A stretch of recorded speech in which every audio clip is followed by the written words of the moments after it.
നിശബ്ദതയ്ക്ക് ഒരു താളമുണ്ട്. അത് ഹൃദയത്തിൻ്റെ താളമാണ്. കേൾക്കാനും സംസാരിക്കാനും കഴിയാത്തവർക്കും ഒരു ഭാഷയുണ്ട്, ഹൃദയത്തിൻ്റെ ഭാഷ. അത് മനസ്സിലാകണമെങ്കിൽ അവരിൽ ഒരാളായി ജീവിക്കണം. അവരുടെ ഭാഷ പഠിക്കണം. അവർക്കൊപ്പം ആടുകയും പാടുകയും നൃത്തം ചെയ്യുകയും വേണം. ആംഗ്യഭാഷയ്ക്ക് താളച്ചുവടിൻ്റെ ഇമ്പവും സൗന്ദര്യവും ഉണ്ടെന്ന് പഠിപ്പിച്ച ഒരു അധ്യാപികയുണ്ട് നമുക്കിടയിൽ. മുദ്രനടനം എന്ന പേരിൽ ചിട്ടപ്പെടുത്തിയ പ്രത്യേക നൃത്തരൂപം കൊണ്ട് ഹൃദയത്തിൻ്റെ ഭാഷയിൽ അവർ കേൾക്കാൻ കഴിയാത്തവരോട് സംസാരിച്ചു, നൃത്തം പഠിപ്പിച്ചു, അവർക്കൊപ്പം നൃത്തമാടി. നിശബ്ദതയ്ക്ക് മുദ്രയുടെ ഭാഷ്യം രചിച്ച് കുട്ടികളെ നൃത്തത്തിൻ്റെ മേഖലയിലേക്ക് കൈപിടിച്ചുയർത്തിയ ഗുരുനാഥ സിൽവി മാക്സിമേന. Brave salute.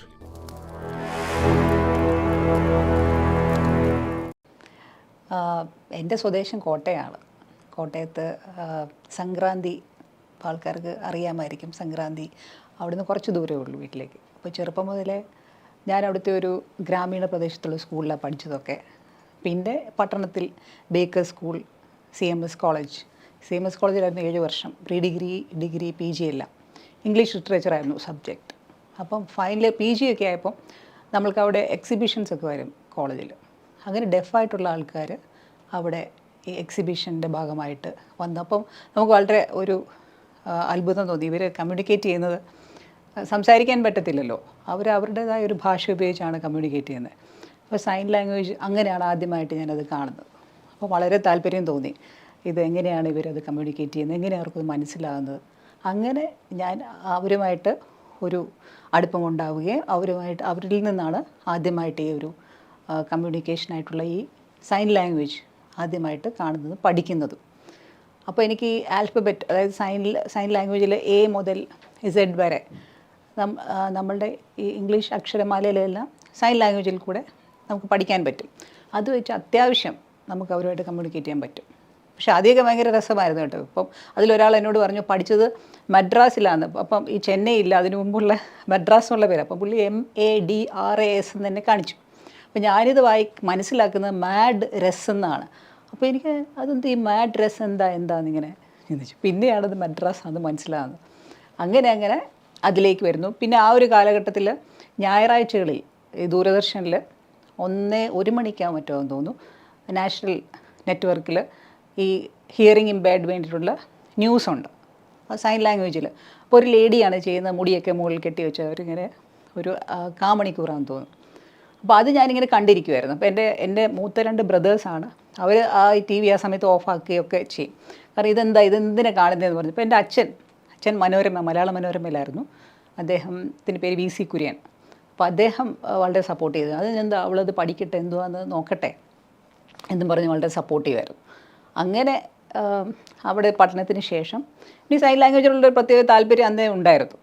അതിനുശേഷം പിന്നീട് സിവിൽ സർവീസ് പരീക്ഷ എഴുതാൻ വേണ്ടിയിട്ട് ഞാൻ തിരുവനന്തപുരത്തേക്ക് വരികയാണ്. അപ്പോൾ എൻ്റെ അച്ഛൻ്റെ ഒരു ആഗ്രഹമായിരുന്നു അത് ഞാൻ എഴുതണം എന്നുള്ളത്. അപ്പോൾ ഞാൻ CMSലെ ഇംഗ്ലീഷ് ലിറ്ററേച്ചർ MAക്ക് ശേഷം 1 വർഷത്തോളം ഞാൻ ബെസേലിയസ് കോളേജ്, അവിടെ കോട്ടയത്ത് തന്നെ ബെസേലിയസ് കോളേജ്, ആ കോളേജിൽ ഞാൻ ഗസ്റ്റ് ലെക്ചറായിട്ട് പഠിപ്പിച്ചിട്ടുണ്ട്. ആ സമയത്താണ് തിരുവനന്തപുരത്തേക്ക് വരുന്നത്. തിരുവനന്തപുരത്തേക്ക് വരുന്ന ഈ സിവിൽ സർവീസ് പരീക്ഷ, അത് മലയാള മനോരമയുടെ സ്കോളർഷിപ്പ് നേടിയിട്ടാണ് ഞാൻ വരുന്നത്. അപ്പോൾ അങ്ങനെ ഞാൻ ഇവിടെ പഠിച്ചുകൊണ്ടിരിക്കുന്ന സമയത്താണ് എൻ്റെ അച്ഛൻ എന്നെ വിട്ടു പോകുന്നത്. അപ്പോൾ ആ ഒരു കാലഘട്ടം, അതിന് ശേഷം പിന്നെ എന്തോ സിവിൽ സർവീസ് കണ്ടിന്യൂ ചെയ്യാൻ എനിക്ക് പറ്റിയില്ല.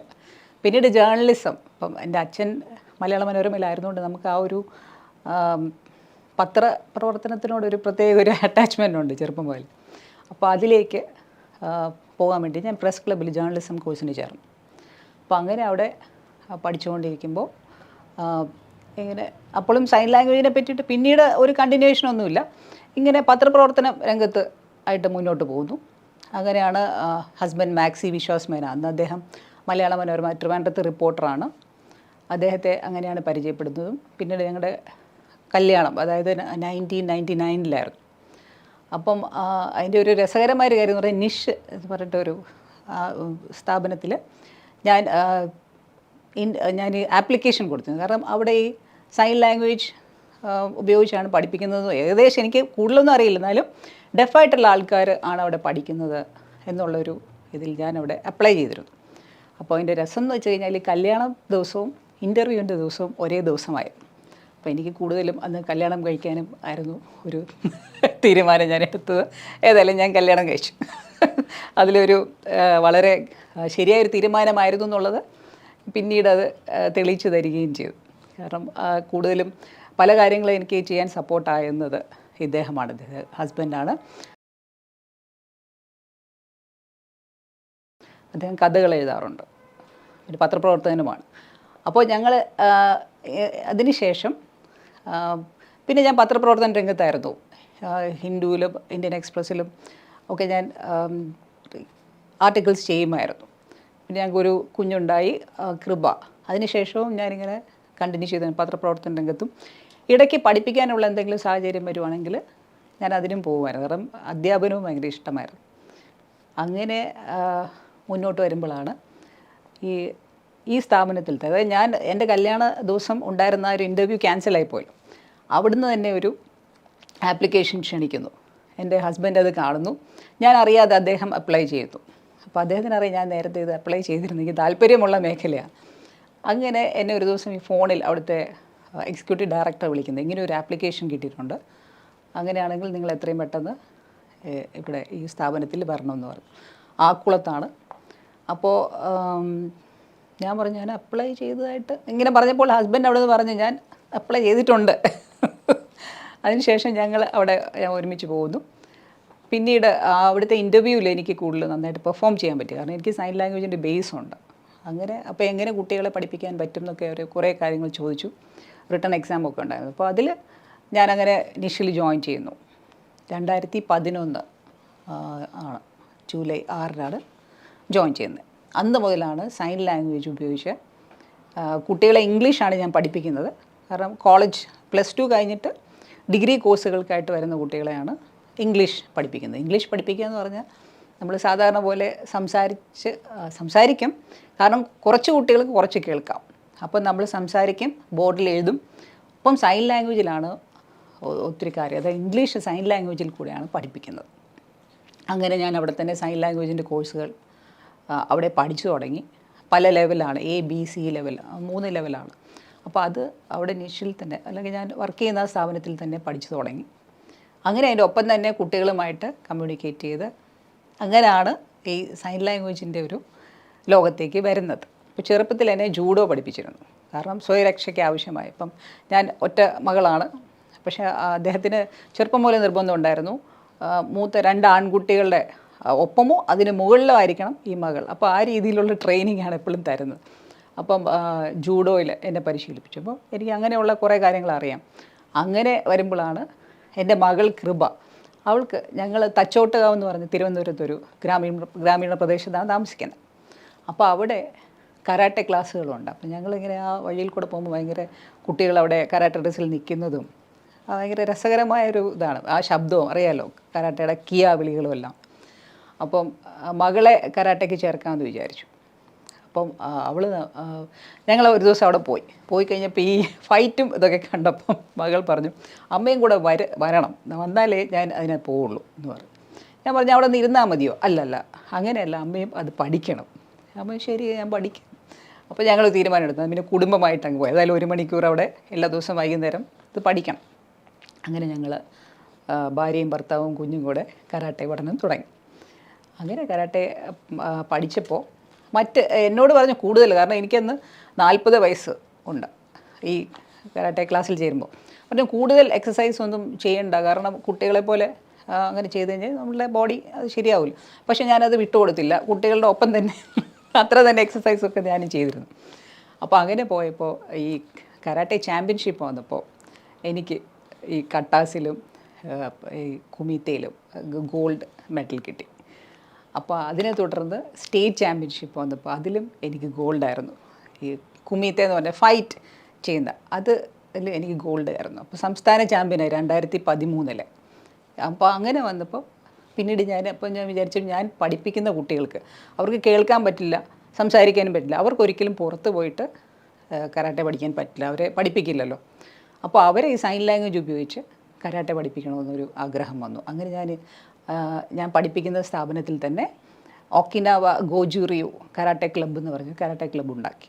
അങ്ങനെ എൻ്റെ കുട്ടികളെ, അതായത് ഈ ഡെഫായിട്ടുള്ള കുട്ടികളെ ട്രെയിൻ ചെയ്യാൻ തുടങ്ങി. അപ്പോൾ അവർക്ക് ഭയങ്കര ഒരു സന്തോഷം, കാരണം അവർക്കാണ് ഇത് ഏറ്റവും കൂടുതൽ വേണ്ടത്. അവർക്ക് ശബ്ദമില്ല. അപ്പോൾ അവർക്ക് അങ്ങനെ ഒരു അവസരം, ഒരു ബുദ്ധിമുട്ടുണ്ടായാൽ അവരതിനെ റെസിസ്റ്റ് ചെയ്യണമല്ലോ, അവരത് അത്രയും കോൺഫിഡൻ്റ് ആവണം. അപ്പോൾ ആ രീതിയിൽ തന്നെയാണ് ആ ഒരു കരാട്ടയുടെ പാഠങ്ങൾ അവർക്ക് പറഞ്ഞു കൊടുത്തത്. അവർക്ക് വളരെ ഗുണകരമായെന്ന് എനിക്ക് ഒത്തിരി കുട്ടികൾ അതിനെപ്പറ്റി പറഞ്ഞിട്ടുണ്ട്. പിന്നെ കാരണം കോൺഫിഡൻസ് ലെവൽ കൂടും. ഒറ്റയ്ക്കൊക്കെ എവിടെയെങ്കിലും പോകുമ്പോഴൊക്കെ കൃത്യമായിട്ട് അവർക്ക് ധൈര്യമായിട്ട് മുന്നോട്ട് പോകാൻ പറ്റും. അപ്പോൾ അങ്ങനെയാണ് കരാട്ടെ. അപ്പോൾ ആ ക്ലാസ്സുകൾ ഞാൻ അവിടെ ചെയ്തുകൊണ്ടിരുന്നു. പിന്നെ എൻ്റെ ക്ലാസ്സുകൾ എന്ന് പറഞ്ഞാൽ മിക്കവാറും ആക്ടിവിറ്റി ഓറിയൻറ്റഡാണ്. ഇംഗ്ലീഷ് ക്ലാസ് എന്ന് പറഞ്ഞാൽ ഈ ബോറടിപ്പിക്കുന്ന രീതിയിൽ പഠിപ്പിക്കാനല്ലാതെ കുട്ടികൾക്ക് എന്താ ഇഷ്ടം. ഇപ്പം നമ്മൾ ഏറ്റവും കൂടുതൽ ഉപയോഗിക്കുന്ന സംഭവം മൊബൈൽ ഫോണാണ്. സാധാരണ ക്ലാസ്സുകൾ മൊബൈൽ ഫോൺ സ്വിച്ച് ഓഫ് ചെയ്യാൻ പറയും. എൻ്റെ ക്ലാസ്സിൽ മൊബൈൽ ഫോൺ ഓൺ ചെയ്യാം. കാരണം ഞാൻ പഠിപ്പിക്കുന്ന ആ രീതിയിലായിരുന്നു. കാരണം ഞാൻ ഉണ്ടാക്കിയൊരു കാര്യമാണ് SMS വഴി. അതായത് നമ്മളൊരു കുട്ടിയോട് ഒരു 100 വാചകം എഴുതിക്കൊണ്ട് വരാൻ പറഞ്ഞു കഴിഞ്ഞാൽ 10 വാചകം തന്നെ ഒരു എഴുതാൻ ബുദ്ധിമുട്ടായിരിക്കും. പക്ഷേ SMS, അതായത് അവർ മെസ്സേജ് അയക്കുന്നത് ചിലപ്പോൾ 1000 മെസ്സേജ് അയക്കുന്ന കുട്ടികളുണ്ട് ഒരു ദിവസം. ഇപ്പം എന്തെങ്കിലും ലവ് അഫെയർ ഒക്കെ ആണെങ്കിൽ അവർ ഈ മൊബൈൽ താഴെ വെക്കാതെ ഉപയോഗിച്ചുകൊണ്ടിരിക്കുക. അങ്ങനെ ഞാൻ പറഞ്ഞു, ഒരു കാര്യം ചെയ്യും, നിങ്ങൾ ഈ മെസ്സേജസ് അയച്ചാൽ മതി. അപ്പോൾ അങ്ങനെ ഒരു ക്ലാസ്സിൽ തന്നെ ഒരു ആക്ടിവിറ്റി ഉണ്ടാക്കി, SMS ടൈം എന്ന് പറയും. അപ്പോൾ ഞാൻ അതിനകത്തൊരു ഓരോ സിറ്റുവേഷൻ കൊടുക്കും. ഇപ്പോൾ നിങ്ങളുടെ അച്ഛൻ അവിടെ വീട്ടിലേക്ക് നിങ്ങൾക്കൊരു ടൂറ് പോകണം. അപ്പോൾ നിങ്ങൾ എത്ര രൂപ നിങ്ങൾക്ക് വേണം, അത് നിങ്ങൾ SMS ആയിട്ട് അയക്കും. അപ്പോൾ അവരെല്ലാം ഈ മൊബൈലിൽ കൂടെ SMS അയക്കുക. അങ്ങനെ അത് പരീക്ഷയിൽ ഉൾപ്പെടുത്തി. നമ്മുടെ SMS അയക്കുക, ഒരു സിറ്റുവേഷൻ കൊടുത്തിട്ട് അവർ SMS അയക്കുക. അപ്പോൾ അങ്ങനെ ഇംഗ്ലീഷിൻ്റെ ഇത് മെച്ചപ്പെടുത്താനും പറ്റും. അങ്ങനെയുള്ള ആക്ടിവിറ്റികളിൽ കൂടെയാണ് ഞാൻ പഠിപ്പിക്കേണ്ടത്. ക്ലാസ്സിൽ ക്രിക്കറ്റ് കളിപ്പിക്കുക, എൻ്റെ റിപ്പോർട്ട് എഴുതിപ്പിക്കും. അങ്ങനെ രസകരമായ രീതിയിൽ പൊയ്ക്കൊണ്ടിരിക്കുമ്പോഴാണ് ഈ പാട്ടുകളുടെ ലോകത്തുനിന്ന് ഇവരെ ശരിക്കും ഒത്തിരി വിട്ടാൽ മതി. കാരണം അവർക്ക് കേൾക്കുന്നില്ലല്ലോ, പാട്ടുകൾ അവർക്ക് ഒരിക്കലും ആസ്വദിക്കാൻ പറ്റുന്നില്ല, അല്ലെങ്കിൽ അവർ അതിലേക്ക് വരുന്നേയില്ല. ഇപ്പോൾ ക്ലാസിക്കൽ മ്യൂസിക്, ഇപ്പോൾ സ്വാതി തിരുനാൾ കൃതി, ഇതൊക്കെ എന്താണെന്ന് പോലും അവർക്ക് അറിയില്ല. ശരിക്കും ആ ഒരു ലോകമേ അവർക്ക് അന്യമായിട്ട് നിൽക്കുകയാണ്. ആ സമയത്താണ് ഈ പാട്ടുകൾ ഇന്ത്യൻ സൈൻ ലാംഗ്വേജ് വഴി അതിലേക്ക് മാറ്റി ഈ കുട്ടികൾക്ക് ആസ്വദിക്കാൻ പറ്റുന്ന രീതിയിലാക്കാനൊരു, അങ്ങനെ നമ്മുടെ നാഷണൽ ആന്തം, പിന്നെ വന്ദേ മാതരം, ഇതൊക്കെ കുട്ടികളെ പരിശീലിച്ചപ്പോൾ ഭയങ്കര ഒരു രസകരമായി തന്നെ അവർ ആ താളത്തിൽ അത് ചെയ്യുന്നുണ്ട്. അപ്പോൾ നോക്കിയപ്പോൾ താളം കറക്റ്റായിട്ട് അവർ ചെയ്യുന്നുണ്ട്. അപ്പോൾ എങ്ങനെ അതിനെപ്പറ്റി ആലോചിച്ച് എന്തുകൊണ്ട് അത് നൃത്തത്തിലേക്ക്, ഇപ്പം ഞാൻ നൃത്തം പഠിച്ചിട്ടുണ്ട്. അപ്പോൾ ഈ സൈൻ ലാംഗ്വേജിൻ്റെ സൈനുകളും എനിക്കറിയാം. അപ്പോൾ അങ്ങനെ വീട്ടിലാണിത് ആദ്യമായിട്ട് ഇങ്ങനെ ചെയ്ത് നോക്കുന്നത്. ഹസ്ബൻഡ് മാക്സി ഏട്ടനും മകൾ കൃപയുടെ മുമ്പിലാണ് അത് ആദ്യം ചെയ്യുന്നത്. അപ്പോൾ സ്വാതി തിരുനാൾ കൃതിയാണ്, അളിവേണി എന്ത് ചെയ്യൂ. അപ്പോൾ അതിലെ ഓരോ വാക്കുകളും, അപ്പോൾ അതിലെ ചില വാക്കുകളുടെ അർത്ഥം തന്നെ എനിക്കറിയില്ലായിരുന്നു. അപ്പോൾ അതിനും പ്രത്യേകം ഞാൻ അർത്ഥം എല്ലാം, ഇപ്പം മലയജം എന്ന് പറഞ്ഞ വാക്ക്, അപ്പോൾ അതെന്താണെന്ന് എനിക്കറിയത്തില്ലായിരുന്നു. അപ്പോൾ പിന്നെ നോക്കിയപ്പോൾ ചന്ദനം എന്നുള്ള, അപ്പോൾ അങ്ങനെയുള്ള കാര്യങ്ങളും ഞാൻ പഠിച്ചതിന് ശേഷം, ഇതിൻ്റെ വാക്കുകളിലെല്ലാം അർത്ഥം മനസ്സിലാക്കിയതിന് ശേഷം, ഇത് മുഴുവൻ ഈ വാക്കുകളെല്ലാം ഇന്ത്യൻ സൈൻ ലാംഗ്വേജിലെ സൈനുകളാക്കി മാറ്റി. അങ്ങനെ അത് ചെയ്തു നോക്കിയപ്പോൾ അതിനൊരു താളവുമുണ്ട്. അത് ആൾക്കാർക്ക് ആസ്വദിക്കാൻ പറ്റുന്ന രീതിയിൽ, കാരണം കേൾക്കുന്ന ആൾക്കാർക്ക് മനസ്സിലാവുന്നുണ്ട്, കേൾക്കാത്തവർക്ക് നല്ലതുപോലെ മനസ്സിലാവും. കാരണം ആ നൃത്തത്തിൽ ഉപയോഗിക്കുന്ന മുദ്രകൾ എന്ന് പറയുന്നത് ഇന്ത്യൻ സൈൻ ലാംഗ്വേജിലെ സൈനുകളാണ്. അപ്പോൾ ആ ഡെഫായിട്ടുള്ള ആൾക്കാർക്ക് നല്ലോണം മനസ്സിലാവും. അങ്ങനെ ഞാൻ എൻ്റെ സ്റ്റുഡൻസിനെ, ഡെഫായിട്ടുള്ള കുട്ടികളെ ഇത് പഠിപ്പിച്ചു. ഞാൻ പഠിപ്പിക്കുന്ന കോളേജിൽ തന്നെ വെച്ച് അവരെ അത് പഠിപ്പിച്ചു, ഫ്രീ ആയിട്ട് കിട്ടുന്ന സമയത്ത്. അങ്ങനെ നല്ല രീതിയിൽ അത് പ്രാക്ടീസ് ചെയ്തതിന് ശേഷം 2016 ഏപ്രിലാണ് ഞങ്ങൾ ആ ഒരു വാർഷിക ആഘോഷത്തിൻ്റെ ആ സമയത്താണ് ഈ കുട്ടികളും ഞാനും കൂടെ ഇത് സ്റ്റേജിൽ അവതരിപ്പിക്കുന്നത്. അപ്പോൾ അതിനൊരു വേഷമൊന്നും അന്ന് പ്രതീക്ഷിക്കുന്നു. പക്ഷേ ക്ലാസിക്കലായിട്ടുള്ള ഒരു ആർട്ട് ഫോം, ഒരു ഡാൻസ് ഫോം ആയതുകൊണ്ട് ക്ലാസിക്കൽ ഇതിലുള്ള ഒരു വേഷം വേണം. അപ്പോൾ മോഹിനിയാട്ടത്തിൻ്റെ വേഷമാണ് ഇതിന് ഏറ്റവും പറ്റുന്ന ഒരു വേഷം. അപ്പോൾ ഞാനതങ്ങനെ പറഞ്ഞിട്ടുണ്ട്, മോഹിനിയാട്ടത്തിൻ്റെ വേഷമാണ് ഇതിന് ഇപ്പോൾ ഉപയോഗിക്കുന്നത്, പിന്നീട് ഇതിൻ്റെ വേഷം ഞങ്ങൾ റെഡിയാക്കി എടുക്കാൻ ഒരു താല്പര്യമുണ്ടെന്ന്. അങ്ങനെ മോഹിനിയാട്ടത്തിൻ്റെ വേഷത്തിലാണ് വരുന്നത്. എന്നിട്ട് പക്ഷേ മോഹിനിയാട്ടത്തിൽ ഡാൻസിൻ്റെ മുദ്രകളല്ല ഈ മുദ്ര നടനം എന്ന് പറയുന്ന ഈ ആർട്ട് ഫോം, ഡാൻസ് ഫോമിൽ ഉപയോഗിക്കുന്നത് മുഴുവൻ ഇന്ത്യൻ സൈൻ ലാംഗ്വേജിലെ സൈനുകളാണ്. പിന്നെ അതിൻ്റെ ബാക്ക്ഗ്രൗണ്ട് മ്യൂസിക് വരുന്നിടത്ത് മാത്രം ക്ലാസിക്കൽ ഡാൻസിൻ്റെ സ്റ്റെപ്സ്. കാരണം അവിടെ എവിടെ ലിറിക്സ് ഉണ്ടോ അവിടെയെല്ലാം ഇന്ത്യൻ സൈൻ ലാംഗ്വേജിലെ സൈനിൽ വരും. അപ്പോൾ ഇത് വീട്ടിൽ ചെയ്ത് കാണിച്ചപ്പോൾ ഹസ്ബൻഡാണ് ഇതിന് പേരിടുന്നത്. ഇത് മുദ്രകളുടെ ഒരു നടനമാണ്. അപ്പോൾ അത് മുദ്ര നടനം. അപ്പോൾ അങ്ങനെ അത് വളരെ മനോഹരമായൊരു പേരായിട്ട് ഫീൽ ചെയ്യുകയും ചെയ്തു. അങ്ങനെ മുദ്ര നടനത്തിൻ്റെ ആദ്യത്തെ അരങ്ങേറ്റം എന്ന് പറയുന്നത് അരങ്ങേറുന്നത് 2016 ഏപ്രിലാണ്. അപ്പോൾ അതിനുശേഷം നമ്മുടെ സ്ഥാപനത്തിൽ തന്നെ, നമ്മുടെ കോളേജിൽ തന്നെ നാക്കിൻ്റെ ആൾക്കാർ അതിൻ്റെ അക്രഡിറ്റേഷൻ കാര്യങ്ങൾക്ക് വേണ്ടി വന്നപ്പോൾ ഈ ആർട്ട് ഫോം പിന്നെയും അവതരിപ്പിക്കണം, അവരുടെ മുന്നിൽ അവതരിപ്പിക്കണം എന്ന് പറഞ്ഞു. കാരണം ഇതൊരു വ്യത്യസ്തമായ കാര്യമാണല്ലോ, ഇത് നേരത്തെ അവരാരും കണ്ടിട്ടില്ല, അങ്ങനെ ഒരു സംഭവമില്ല. അപ്പോൾ അത് അവതരിപ്പിച്ചപ്പോൾ നാക്ക് പ്രത്യേക പ്രശംസ അത് തന്നു. കാരണം അങ്ങനത്തെ ഒരു സംഭവം കണ്ടില്ല. അതായത് ഈ കുട്ടികൾ ഇത് പാട്ട് കേൾക്കാതെയാണ് നൃത്തം ചെയ്യുന്നത്, അതും കൃത്യമായിട്ടാണ്, വളരെ പെർഫെക്റ്റ് ആയിട്ടാണ് അവരത് ചെയ്യുന്നത്. അപ്പോൾ അങ്ങനെ പ്രശംസ ലഭിച്ചു. അതിനെ തുടർന്ന് പിന്നെ ടൂറിസം ഡിപ്പാർട്ട്മെൻറ്റിൻ്റെ ന്യൂ ഇയർ പ്രോഗ്രാം ആ വർഷം തന്നെ 2016 അത് തൈക്കാട് പോലീസ് ഗ്രൗണ്ടിലായിരുന്നു. അപ്പോൾ അവിടെ വെച്ച് ഞാൻ സ്റ്റേജിലില്ല, ഞാൻ താഴെ ഇരിക്കുകയുള്ളൂ. ഞാൻ ഈ കുട്ടികൾക്ക് ഇവർ സ്റ്റേജിൽ വരുമ്പോൾ ഈ പാട്ട് തുടങ്ങുന്ന സമയത്ത് ഒരു ആക്ഷൻ എൻ്റെ ചില ഇതുണ്ട്, അത് വേറെ ആരും കാണത്തില്ല. താഴെ ഇരിക്കുന്ന ഞാനിവർക്ക് കാണുന്ന രീതിയിൽ ചില ആക്ഷൻസൊക്കെ ഇങ്ങനെ കാണിച്ചു കൊടുക്കും. അപ്പോൾ അവരത് ശ്രദ്ധിച്ച് ആർക്കും മനസ്സിലാത്ത രീതി പെർഫെക്റ്റ് ആയിട്ട് അവരത് ഈ പാട്ട് കേൾക്കാതെ ഇത് പെർഫോം ചെയ്തു. അപ്പോൾ അന്ന് എന്നെ സ്റ്റേജിൽ വിളിച്ച് ആദരിച്ചിരുന്നു. അപ്പം സ്റ്റേജിൽ വിളിച്ചിട്ട് ഇങ്ങനെ ഇത് അധ്യാപിക അത് ചെയ്യുന്നു എന്നുള്ളത് മനസ്സിലാക്കിയ ആൾക്കാരത് സ്റ്റേജിൽ വിളിച്ച് അഭിനന്ദിച്ചു. ഇറങ്ങി വന്നപ്പോൾ ഒരാൾ വന്നെന്നെ അഭിനന്ദിച്ചു, ഇത്രയും ഇതായിട്ടൊക്കെ ചെയ്തല്ലോ. പക്ഷേ എനിക്ക് ആളെ മനസ്സിലായില്ല. പിന്നീട് എൻ്റെ ഹസ്ബൻഡ് പറഞ്ഞു അത് മേയറായിരുന്നു, അത് ഇങ്ങനെ PK പ്രശാന്ത് അദ്ദേഹമായിരുന്നു മേയർ. അപ്പം ഇങ്ങനെയൊക്കെ ഉള്ള അനുഭവങ്ങളിലൂടെയാണ് കടന്നത്. അപ്പം നൃത്തവും ഒപ്പം ഈ ഒഴിവ് സമയങ്ങളിലാണ്, അതായത് നമ്മുടെ ക്ലാസ് ടൈം അല്ലാത്തൊരു സമയങ്ങളിൽ ഇവർ ഈ മുദ്ര നടനവും കരാട്ടെ ഇത് പഠിപ്പിച്ചു പോകുന്നത്. അതിന് പക്ഷേ അങ്ങനെ ഈ രണ്ടും വ്യത്യസ്ത മേഖലകളാണെങ്കിലും ചില കാര്യങ്ങളൊക്കെ അതുമായിട്ട് സാമ്യമുണ്ട്. ഇപ്പം ഞാൻ പഠിച്ചിട്ടുള്ള കരാട്ടെ സ്റ്റൈൽ ഗോജു-റിയു കരാട്ടെ സ്റ്റൈൽ, അതിൽ കുറച്ച് യോഗയുടെ ഇതുമൊക്കെ ചേരുന്നുണ്ട്, കുറച്ച് ലാസ്യമായിട്ടുള്ള കാര്യങ്ങളും അതിനകത്ത് വരുന്നുണ്ട്. അപ്പോൾ അതും ഒക്കെ ഇതുമായിട്ട് മിക്സായിട്ട് പോകുന്നുണ്ട് ചില സ്ഥലങ്ങളിലൊക്കെ. ചില എക്സസൈസുകൾ അതുകൊണ്ട് എനിക്ക് ഹെൽപ്ഫുള്ളാണ്. അപ്പോൾ അത് ആ രീതിയിലാണ് കരാട്ടയും നൃത്തവും അതൊരുമിച്ച് കൊണ്ടുപോകാൻ പറ്റും. അപ്പം ശരിക്കും ഇന്ത്യൻ സൈൻ ലാംഗ്വേജ് ഉപയോഗിച്ചാണ് ഇത് പഠിപ്പിക്കുന്നതെന്നുള്ളതാണ്. അപ്പം വേറെ എവിടെയും ആ രീതിയിലുള്ളൊരു ഇതല്ലല്ലോ. നമ്മുടെ കരാട്ടെ ക്ലാസ്സുകളിൽ അങ്ങനെ ഇന്ത്യൻ സൈൻ ലാംഗ്വേജ് ഉപയോഗിക്കുന്നില്ല. അപ്പോൾ നമ്മുടെ കുട്ടികൾക്ക് പ്രത്യേകിച്ച് അതുകൊണ്ട് ഒത്തിരി ഗുണകരമായി മാറിയത് അങ്ങനെയാണ്. അവരത് ഇൻട്രസ്റ്റഡുമാണ് ചെയ്യാൻ. ഒരു അധ്യാപിക എന്നുള്ള രീതിയിൽ ഏറ്റവും കൂടുതൽ സന്തോഷം ഞാൻ അനുഭവിച്ചിട്ടുള്ളത് ഈ ഡെഫ് കുട്ടികളെ പഠിപ്പിക്കുമ്പോഴാണ്. എനിക്ക് പക്ഷേ ഞാൻ പഠിപ്പിക്കുമ്പോൾ കേൾക്കുന്നവരും കേൾക്കാത്തവരും തമ്മിൽ വ്യത്യാസമൊന്നും വെക്കാറില്ല. കാരണം ഇവരെ കുറച്ച് ഓമനിക്കുകയോ അങ്ങനെയൊന്നും ചെയ്യില്ല. ഇപ്പോൾ കേൾക്കുന്നവരെ എങ്ങനെ പഠിപ്പിക്കുന്നോ അതേ ഗൗരവത്തോടെയാണ് ഇവരെയും പഠിപ്പിക്കുന്നത്. സാധാരണഗതിയിൽ അയ്യോ അവർക്ക് ചെവി കേൾക്കാൻ വയ്യല്ലോ, ആ രീതിയിലുള്ള സഹതാപം ശരിക്കും പാടില്ല എന്നുള്ളതാണ്. അവർ നമ്മളെക്കാട്ടും സ്ട്രോങ് ആണ്, മിടുക്കരാണ് എന്നുള്ളത് നമ്മൾ മനസ്സിലാക്കണം. പലപ്പോഴും നമുക്ക് പറ്റുന്നൊരു അബദ്ധം, നമുക്ക് ഡിസബിലിറ്റി എന്താണെന്ന് മനസ്സിലാകാത്തതുകൊണ്ടാണ്. ഇപ്പം ആരാണ് ഡിസേബിൾഡ് എന്ന് ചോദിച്ചു കഴിഞ്ഞാൽ വളരെ തമാശ ഉള്ളൊരു കാര്യമാണ്. ഇപ്പം ഞാൻ ഈ ഡിസബിലിറ്റിയെ പറ്റിയിട്ട് ചിലപ്പം ക്ലാസ്സുകളൊക്കെ എടുക്കാറുണ്ട്. അപ്പം അതിനകത്ത് ഞാനിങ്ങനെ പല ചിത്രങ്ങളും കാണിക്കാറുണ്ട്. അപ്പം അതിനകത്ത് കാണുന്ന ഒരു കാര്യം, ഇപ്പം ഒരാളുടെ കാലില്ല, അല്ല ഒരാളുടെ കൈയില്ല, ഒരാൾക്ക് നടക്കാൻ പറ്റില്ല എന്ന് പറഞ്ഞുകൊണ്ട് അയാൾ ബലഹീനനാവണമെന്നില്ല. അപ്പോൾ പലപ്പോഴും നമ്മൾ ചോദിക്കും ഞാൻ സഹായിക്കണോ എന്ന് ചോദിക്കുന്നത്, അത് ശരിക്കും അങ്ങനെ ചോദിക്കാൻ പാടില്ല എന്നുള്ളതാണ്. ആ വ്യക്തിക്ക് സഹായം ആവശ്യമാണെങ്കിൽ മാത്രമേ നമ്മൾ സഹായിക്കാവുള്ളൂ.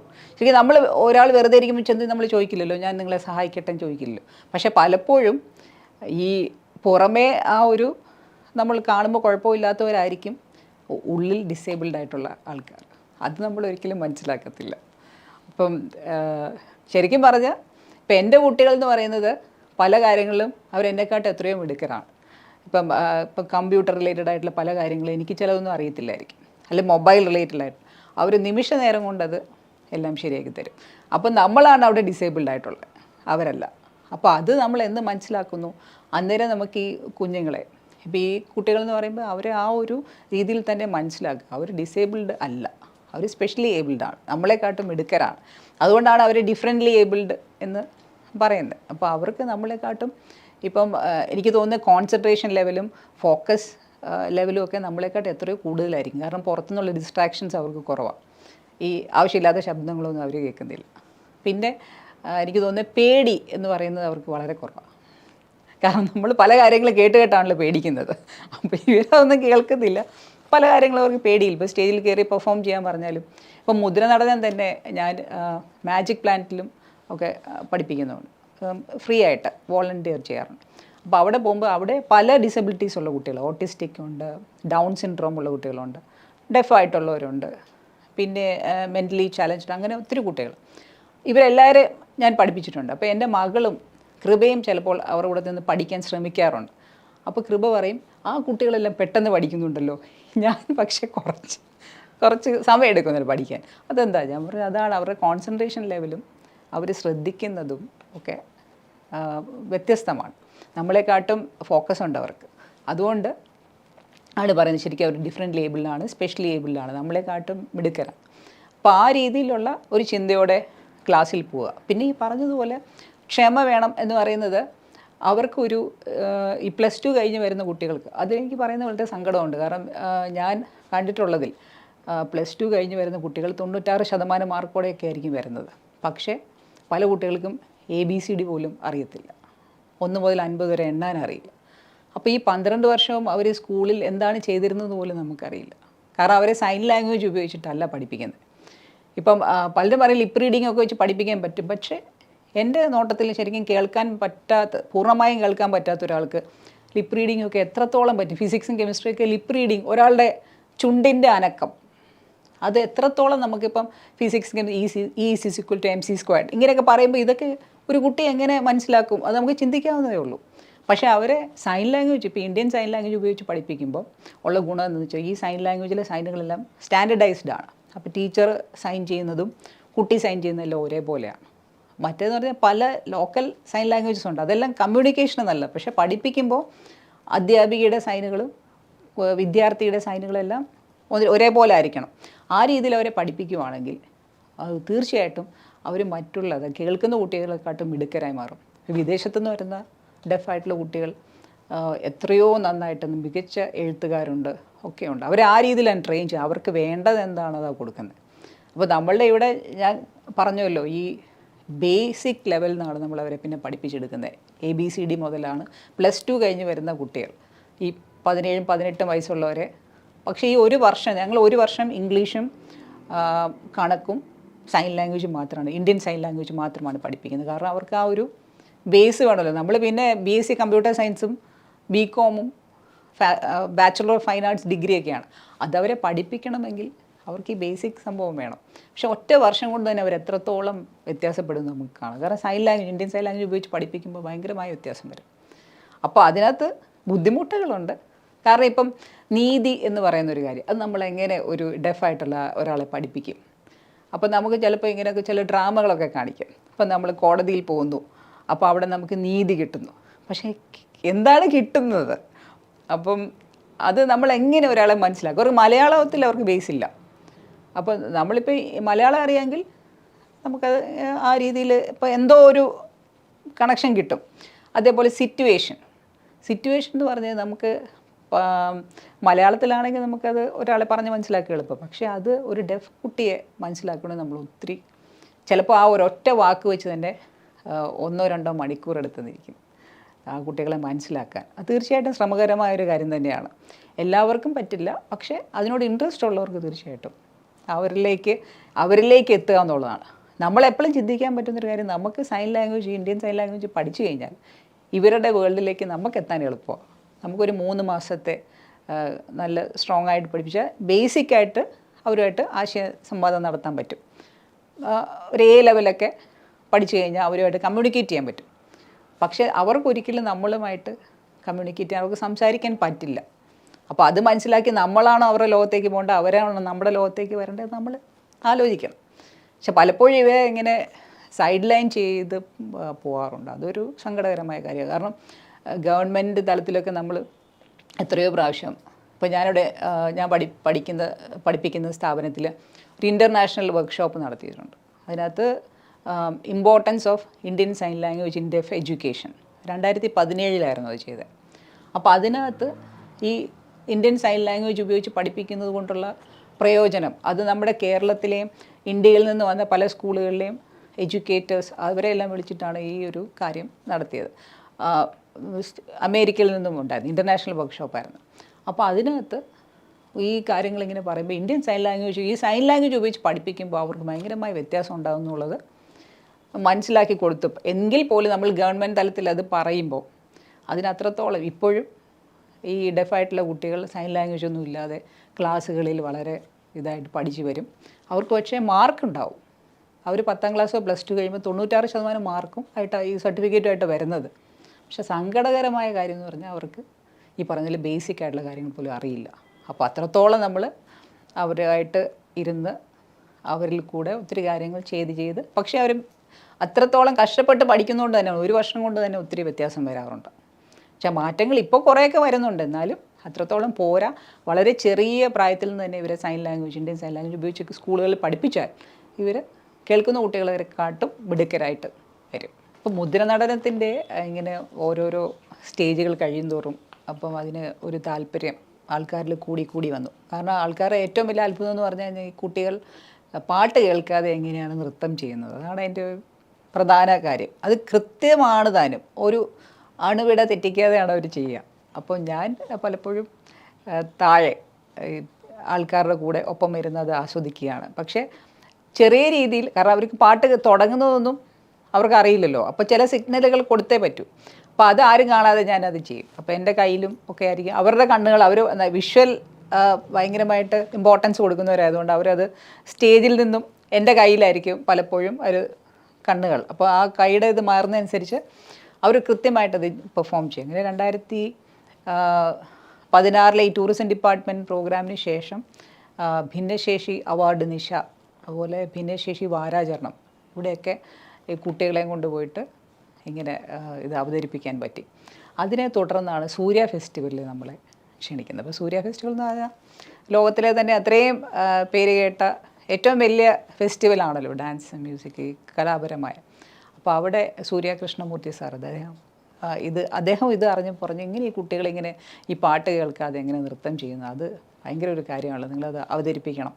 അങ്ങനെ 7 കുട്ടികളും ഞാനും അത് 2019 അപ്പോൾ അവിടെ സൂര്യ ഫെസ്റ്റിവലിൽ അത് അവതരിപ്പിക്കുകയും അത് ഭയങ്കര ഒരു അനുഭവമാണ്. അത് ഭയങ്കര ഒരു വൈബ്രേഷനുള്ള ഒരു സ്റ്റേജാണ്. അവിടെ അവതരിപ്പിക്കുക എന്ന് പറഞ്ഞാൽ തന്നെ ഒരു ഭയങ്കര ഒരു പ്രത്യേക അനുഭവമാണ്. അപ്പോൾ ഈ കുട്ടികൾക്കെല്ലാം വലിയ സന്തോഷമായിരുന്നു. കാരണം പലരും നൃത്തം പഠിച്ചിട്ടുള്ളവർ കുറച്ച് പേർ നൃത്തം പഠിക്കാത്തവർ, പക്ഷെ അവരെ പഠിപ്പിച്ചെടുത്തു നൃത്തത്തിൻ്റെയും സൈൻ ലാംഗ്വേജിൻ്റെയും. അപ്പോൾ സൈൻ ലാംഗ്വേജ് എന്ന് പറയുന്നത് ഇപ്പം പലർക്കും അതിനെപ്പറ്റി ഒരു സംശയം കാണും. ഇപ്പോൾ സൈൻ ലാംഗ്വേജ് എന്ന് പറഞ്ഞു കഴിഞ്ഞാൽ എല്ലായിടത്തും ഒരേപോലെ ആയിരിക്കും. പക്ഷേ സൈൻ ലാംഗ്വേജ് എന്ന് പറഞ്ഞാൽ ഓരോ രാജ്യത്തിനും വ്യത്യസ്തമായ സൈൻ ലാംഗ്വേജുകളുണ്ട്. ഇപ്പോൾ ഇന്ത്യൻ സൈൻ ലാംഗ്വേജ് എന്ന് പറഞ്ഞാൽ ഭാരതീയ ആംഗ്യഭാഷ, അത് മുദ്രഭാഷ. അപ്പോൾ ആംഗ്യഭാഷ എന്ന് പോലും അതിനെ പറയാൻ പാടില്ല, കാരണം അതൊരു മുദ്രകളാണ് ശരിക്കും. ഭാരതീയ മുദ്രാഭാഷ എന്ന് പറയുന്നത് തന്നെയാണ് ഇതിൻ്റെ ഒരു കൃത്യമായിട്ടൊരു രീതി. അപ്പോൾ അതിൽ ഈ ഉപയോഗിക്കുന്നതെല്ലാം ഇന്ത്യ മൊത്തമായിട്ട് മുഴുവനായിട്ട് ഒരേ രീതിയിലുള്ള സൈനുകളായിരിക്കും. ഇപ്പം ഉദാഹരണത്തിന് സ്കൂൾ എന്ന് പറയുമ്പോൾ സ്കൂൾ ഇങ്ങനെ പറഞ്ഞു കഴിഞ്ഞാൽ ഇപ്പം ഇന്ത്യൻ സൈൻ ലാംഗ്വേജ് സ്കൂളിൽ നിന്ന് ഇങ്ങനെ കാണിച്ചാൽ മതി. അല്ലെങ്കിൽ കോളേജ്, അല്ലെങ്കിൽ ഫ്രണ്ട്, ഇങ്ങനത്തെ ഒക്കെ ഇന്ത്യൻ സൈൻ ലാംഗ്വേജിൽ എല്ലായിടത്തും ഒരേപോലെ ആയിരിക്കും. പക്ഷേ സൈൻ ലാംഗ്വേജ് അല്ലാതെ ലോക്കൽ സൈൻ ലാംഗ്വേജിലുണ്ട്. ഇപ്പോൾ കേരളത്തിൽ തന്നെ നമ്മുടെ പല മലയാളം തന്നെ സംസാരിക്കുന്ന വ്യത്യാസമുണ്ടല്ലോ. ഇപ്പോൾ കോഴിക്കോട്, തൃശ്ശൂർ അങ്ങനെ വ്യത്യാസമില്ല. അതേപോലെ തന്നെ സൈൻ ലാംഗ്വേജിലും വ്യത്യാസം വരും. അത് കമ്മ്യൂണിക്കേഷൻ രീതിയിൽ ആശയ സംവാദം നടത്തുന്നതിന് ഒരു കുഴപ്പമില്ല, കാരണം ആ പ്രദേശത്തുള്ള ആൾക്കാരൊന്നുമില്ല. പക്ഷേ അക്കാഡമിക് ലെവലിൽ വരുമ്പോൾ ഇത് കുഴപ്പം വരുന്നത് വെച്ച് കഴിഞ്ഞാൽ കുട്ടികളെ നമ്മൾ പഠിപ്പിക്കുക മാത്രമല്ല ചെയ്യേണ്ടത്. ഒരു അധ്യാപികയോ അധ്യാപകൻ ചെയ്യേണ്ടത് അവരുടെ സംശയം നമ്മളോട് പറയും. അപ്പോൾ അവരുടേതായ ഭാഷ ഉപയോഗിച്ചാൽ, ഇപ്പോൾ ഇങ്ങനെ കാണിക്കണമെന്ന് ഇങ്ങനെ കാണിച്ചു കഴിഞ്ഞാൽ നമുക്കത് അധ്യാപികയ്ക്ക് മനസ്സിലാകത്തില്ല. പഠിപ്പിക്കുന്ന ആൾക്ക് മനസ്സിലായാലല്ലേ അവരുടെ ഒരു സംശയം തീർക്കാൻ പറ്റത്തുള്ളൂ. അപ്പോൾ ഈ ഇന്ത്യൻ സൈൻ ലാംഗ്വേജിൻ്റെ പ്രത്യേകതയാണ് നമ്മൾ അതുകൊണ്ട് ഇന്ത്യൻ സൈൻ ലാംഗ്വേജ് സ്റ്റാൻഡർഡൈസ്ഡ് ആണ്. അപ്പോൾ അതുപയോഗിച്ച് നമുക്ക് ഇന്ത്യയിലുള്ള ഏത് ഡെഫായിട്ടുള്ള ആൾക്കാരായിട്ട് കമ്മ്യൂണിക്കേറ്റ് ചെയ്യാൻ എളുപ്പമായിരിക്കും.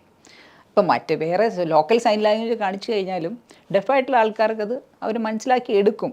ഒത്തിരി സമയം എടുത്ത് അവർക്ക് പെട്ടെന്ന് മനസ്സിലാവും. അവരുടെ മാതൃഭാഷ പോലെയാണല്ലോ സൈൻ ലാംഗ്വേജ്. പക്ഷേ ഇന്ത്യൻ സൈൻ ലാംഗ്വേജ് അതിന് അതിൻ്റെതായ പ്രാധാന്യമുണ്ട് അക്കാഡമിക് ലെവലിൽ തീർച്ചയായിട്ടും. കാരണം പഠിപ്പിക്കുന്ന അധ്യാപകരുടെയും കുട്ടികളുടെയും സൈനുകൾ ഒരുപോലെ ആയാലേ ഉള്ളൂ ശരിയായ രീതിയിൽ അവിടെ പഠിപ്പിക്കാൻ പറ്റത്തുള്ളൂ. അതൊന്ന്. പിന്നെ വേറെ രാജ്യങ്ങൾ നമ്മൾ പോയി കഴിഞ്ഞാൽ ഇപ്പോൾ ബ്രിട്ടനിലാണെങ്കിൽ ബ്രിട്ടീഷ് സൈൻ ലാംഗ്വേജ് ഉണ്ട്, BSL. അങ്ങനെ ജാപ്പനീസ് സൈൻ ലാംഗ്വേജുണ്ട്, JSL. അങ്ങനെ ഓരോ രാജ്യത്തിനും അതിൻ്റെതായ സൈൻ ലാംഗ്വേജുകളുണ്ട്. പക്ഷേ ഇൻ്റർനാഷണൽ സൈൻ ലാംഗ്വേജ് ഉണ്ട്. ഇപ്പം നമ്മളൊരു ഇൻ്റർനാഷണൽ ഒരു പേപ്പർ പ്രസൻറ്റേഷനോ കോൺഫറൻസിനോ പോവുകയാണെങ്കിൽ അവിടെ ഇൻ്റർനാഷണൽ സൈൻ ലാംഗ്വേജ് ഉപയോഗിക്കുന്നത്. അപ്പോൾ അതുമുണ്ട്. പക്ഷേ എല്ലാ രാജ്യത്തിനും വ്യത്യസ്തമായ സൈൻ ലാംഗ്വേജ് ഉണ്ട്. അത് ശരിക്കും എനിക്ക് തോന്നുന്നു പലപ്പോഴും ആൾക്കാർക്ക് ഇത് മനസ്സിലാവണമെന്നില്ല. സൈൻ എന്ന് പറഞ്ഞാൽ എല്ലാം ഒരേപോലെ അല്ലേ, അങ്ങനല്ല, വ്യത്യാസങ്ങളുണ്ട്. പക്ഷേ ഈ ഇന്ത്യൻ സൈൻ ലാംഗ്വേജ് അല്ലെങ്കിൽ സ്റ്റാൻഡേർഡൈസ്ഡ് ആയിട്ട് സൈൻ ലാംഗ്വേജ് ഉപയോഗിക്കുമ്പോൾ അക്കാഡമിക് ലെവലിൽ അത് ഒത്തിരി ഗുണകരമാകും. ഇപ്പം ഞാൻ 2014 UK ഈ സൈൻ ലാംഗ്വേജിനെ പറ്റിയിട്ട് പേപ്പർ പ്രസൻറ്റേഷന് പോയിട്ടുണ്ട്. അപ്പോൾ അവിടെ പോകുമ്പോഴും നമ്മൾ കാണുന്ന ഈ ഇൻ്റർനാഷണൽ സൈൻ ലാംഗ്വേജിലാണ് അവർ പ്രസൻറ്റ് ചെയ്യുന്നത്. നമുക്ക് കുറേയൊക്കെ മനസ്സിലാവും.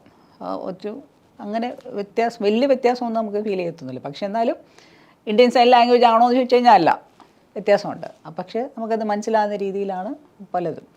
പിന്നെ അവിടെ ഇപ്പം ഞാനവിടെ പോയപ്പോൾ എനിക്ക് പ്രസൻറ്റ് ചെയ്യാൻ പറ്റിയത് നമ്മുടെ ഡെഫായിട്ടുള്ള കുട്ടികൾ ഉണ്ടാകുന്ന പ്രതിസന്ധികൾ, ഇപ്പം ചാലഞ്ചസ് എന്താണ്, അവ എങ്ങനെ സോൾവ് ചെയ്യാൻ പറ്റും, ഇങ്ങനെയുള്ള കാര്യങ്ങളാണ് ഞാൻ അവിടെ പോയി പ്രസൻറ്റ് ചെയ്തത്.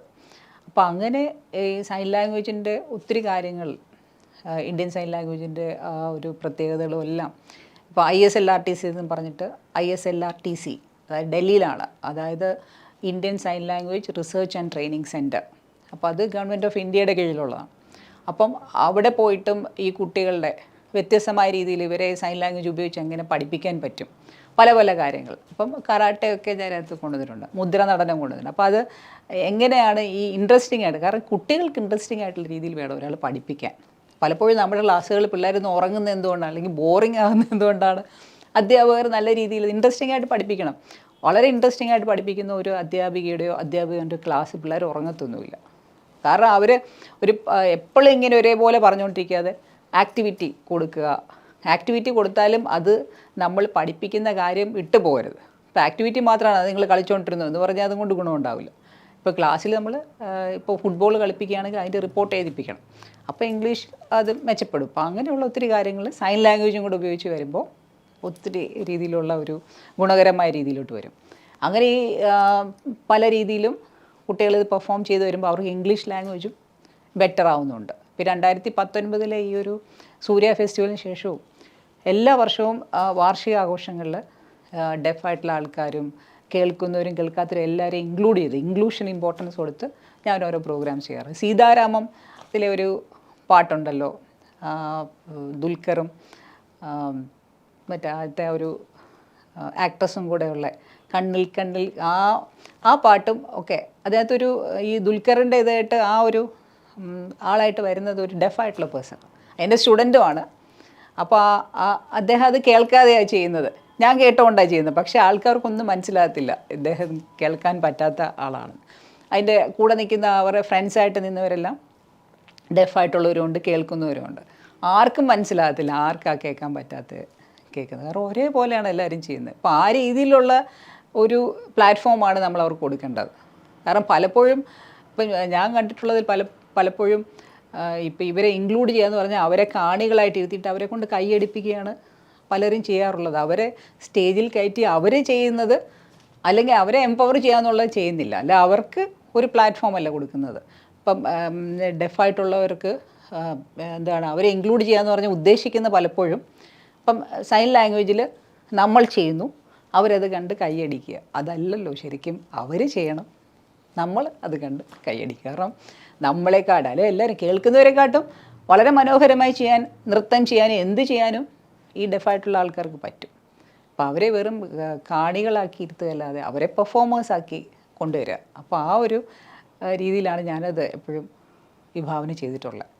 അപ്പം അങ്ങനെ കുട്ടികളെ മുന്നോട്ട് കൊണ്ടുവന്നു. 2023 പക്ഷേ അങ്ങനത്തെ ഒരു വിഷമകരമായ ഒരു അവസ്ഥയിലൂടെ ഞാൻ കടന്നു പോയിട്ടുണ്ട്. അപ്പോൾ അത് ഈ മുദ്ര നടനം എന്നൊരു ആശയം, അതിൻ്റെ ആ ഒരു ആശയം എന്ന് പറഞ്ഞു കഴിഞ്ഞാൽ തന്നെ നൃത്തത്തിൽ ഇന്ത്യൻ സൈൻ ലാംഗ്വേജിൻ്റെ സൈനുകൾ, മുദ്രകൾ ഉപയോഗിക്കുന്ന നൃത്തരൂപമാണ് മുദ്ര നടനം. അങ്ങനെ അത് വളരെ ഈ സൂര്യ ഫെസ്റ്റിവൽ വന്നപ്പോഴത്തേക്ക് ഭയങ്കരമായ രീതിയിലുള്ള ഒരു പബ്ലിസിറ്റി അതിന് ലഭിച്ചു. ഇപ്പോൾ ടൈംസ് ഓഫ് ഇന്ത്യയിലൊക്കെ ഒരു അര പേജ് 3/4 പേജും ഒക്കെയാണ് ഞാനും കുട്ടികളും നിൽക്കുന്ന പടം.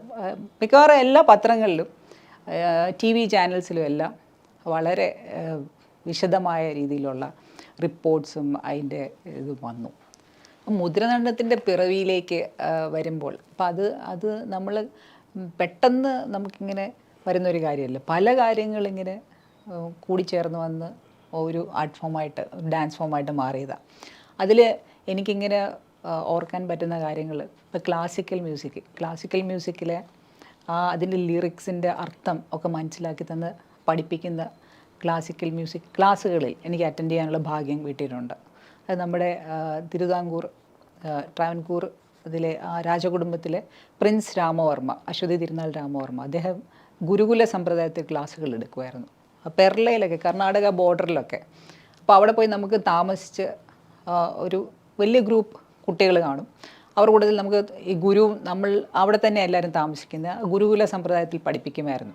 അപ്പോൾ ആ കർണാട്ടിക് മ്യൂസിക് ക്ലാസ്സുകൾ അത് ഭയങ്കര ഗുണകരമായിരുന്നു. അപ്പോൾ നമുക്ക് അങ്ങനെയാണ് ഇതിൻ്റെ ലിറിക്സിൻ്റെ അർത്ഥം നമുക്ക് മനസ്സിലാകുന്നത്. അപ്പോൾ നമ്മൾ ആ സമയത്ത് എനിക്ക് ക്ലാസിക്കൽ മ്യൂസിക് ഭയങ്കര ചെറുപ്പം മുതലേ പഠിച്ചിരുന്നു. അപ്പം അത് ഭയങ്കര ഒരു ഇഷ്ടമാണത് പഠിക്കാൻ. ഭയങ്കരമായിട്ട് പെർഫോം ചെയ്യുന്നില്ല, പക്ഷേ ഞാനിങ്ങനെ പഠിച്ചുകൊണ്ടിരിക്കുക. എത്ര പഠിച്ചാലും തീരത്തില്ലല്ലോ. അപ്പോൾ അതിങ്ങനെ ഇദ്ദേഹമാണെങ്കിൽ വളരെ വ്യത്യസ്തമായ, നമ്മളിതുവരെ കേൾക്കാത്ത, അൺഹേർഡ് ആയിട്ടുള്ള ഇഷ്ടംപോലെ കൃതികൾ നമുക്ക് പരിചയപ്പെടുത്തി തരും. അപ്പോൾ ആ ക്ലാസ്സുകൾ ഇങ്ങനെ അറ്റൻഡ് ചെയ്തപ്പോഴത്തേക്കും അതിൽ ഇപ്പോൾ അളിവേണി എന്ത് ചെയ്യുമെന്ന് പറഞ്ഞത് സ്വാതി തിരുനാൾ കൃതി എടുക്കാൻ പറ്റിയത് തന്നെ അത് പഠിച്ചപ്പോൾ അതിനകത്തെ ഇപ്പം ഈശ്വരൻ്റെ ഇമ്പോർട്ടൻസ് ആണ് അതിനകത്ത്. അതെല്ലാം സ്പിരിച്വൽ, ആത്മീയതയുള്ള കൃതികളാണല്ലോ സ്വാതി തിരുനാൾ കൃതികൾ എന്ന് പറയുന്നത്. അപ്പോൾ അങ്ങനെയുള്ള പാട്ടുകൾ പഠിച്ചത് കൊണ്ടാണ് ഈ മുദ്രണത്തിൽ അങ്ങനെയുള്ള ക്ലാസിക്കൽ കൃതികൾ കൊണ്ടുവരാനുള്ള ഒരു ഇതിലേക്ക് വന്നത് ഒന്ന്. അപ്പോൾ അങ്ങനെയുള്ള പല കാര്യങ്ങൾ, ഇപ്പം ഞാൻ കവിത എഴുതാറുണ്ട്, കലാകൗമുദിയിൽ പബ്ലിഷ് ചെയ്യാറുണ്ട്. അപ്പം അങ്ങനെയുള്ള ഇപ്പം ചില ചിന്തകൾ, അങ്ങനെയുള്ള കാര്യങ്ങളും ഒക്കെ ഈ കുട്ടികളിലേക്ക് ഇതെങ്ങനെ കൊണ്ടുവരും എന്നുള്ളൊരു ചിന്തകളിലൂടെയാണ് അതെല്ലാം വരുന്നത്. ഇപ്പോൾ ക്ലാസിക്കൽ മ്യൂസിക്കിൻ്റെ ഒത്തിരി നമ്മളെ സഹായിച്ചിട്ടുണ്ട്. അതേപോലെ മുദ്രണത്തിൻ്റെ മുന്നോട്ടുള്ള ഓരോരോ കാര്യങ്ങളിൽ വന്നപ്പോഴാണ് ഈ പാട്ടുകളുടെ അർത്ഥം നമുക്ക് മറ്റുള്ളവരിലേക്ക് മനസ്സിലാക്കി കൊടുക്കുമല്ലോ. ഈ നമ്മൾ ആ മുദ്രണം ചെയ്യുമ്പോൾ കേൾക്കുന്ന ആൾക്കാർക്ക് അത് മനസ്സിലാകാറുണ്ട്. അങ്ങനെ ഇരിക്കുമ്പോഴാണ് നമ്മുടെ ആടുജീവിതം വളരെ പ്രതീക്ഷയോടെ കാത്തിരുന്ന് ഭയങ്കരമായിട്ട് ചർച്ച ചെയ്യപ്പെട്ട ഒരു ബ്ലസ്സിയുടെ ആടുജീവിതം. അപ്പോൾ അതിലെ പാട്ടുകൾ, അപ്പോൾ നമ്മുടെ ഡെഫായിട്ടുള്ള കുട്ടികളത് കാണുന്നുണ്ട്, പക്ഷേ ഈ പാട്ടുകളൊന്നും അവർ ആസ്വദിക്കുന്നില്ല. അപ്പോൾ ആ പാട്ടുകളെല്ലാം, അതിലെ പാട്ടുകളെല്ലാം തന്നെ മുദ്രണത്തിലേക്ക് ആക്കി മാറ്റിയിട്ട് ഇത് ഈ സംവിധായകൻ അയച്ചു കൊടുത്തു. അപ്പോൾ അദ്ദേഹം അത് ഭയങ്കരമായിട്ട്, അപ്പം ഇസ്തിഗ്ഫാർ എന്ന് പറഞ്ഞിട്ട് പാട്ടുണ്ട്. അപ്പോൾ അത് ശരിക്കും അറബിക് ഭാഷയിൽ, അപ്പം നമുക്ക് എനിക്ക് ആ ഭാഷ അറിഞ്ഞുകൂടാ. അപ്പോൾ ഇതിൻ്റെ അർത്ഥം മനസ്സിലായാലും നമുക്ക് ഈ മുദ്രണാടനം ചെയ്യാൻ പറ്റുള്ളൂ.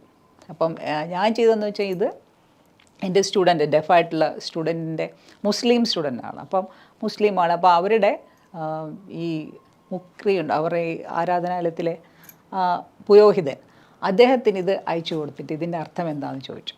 അപ്പോൾ അവരത് കണ്ടപ്പം പറഞ്ഞു, ഇത് ഖുറാനിലെ ഒരു പ്രെയറാണ്.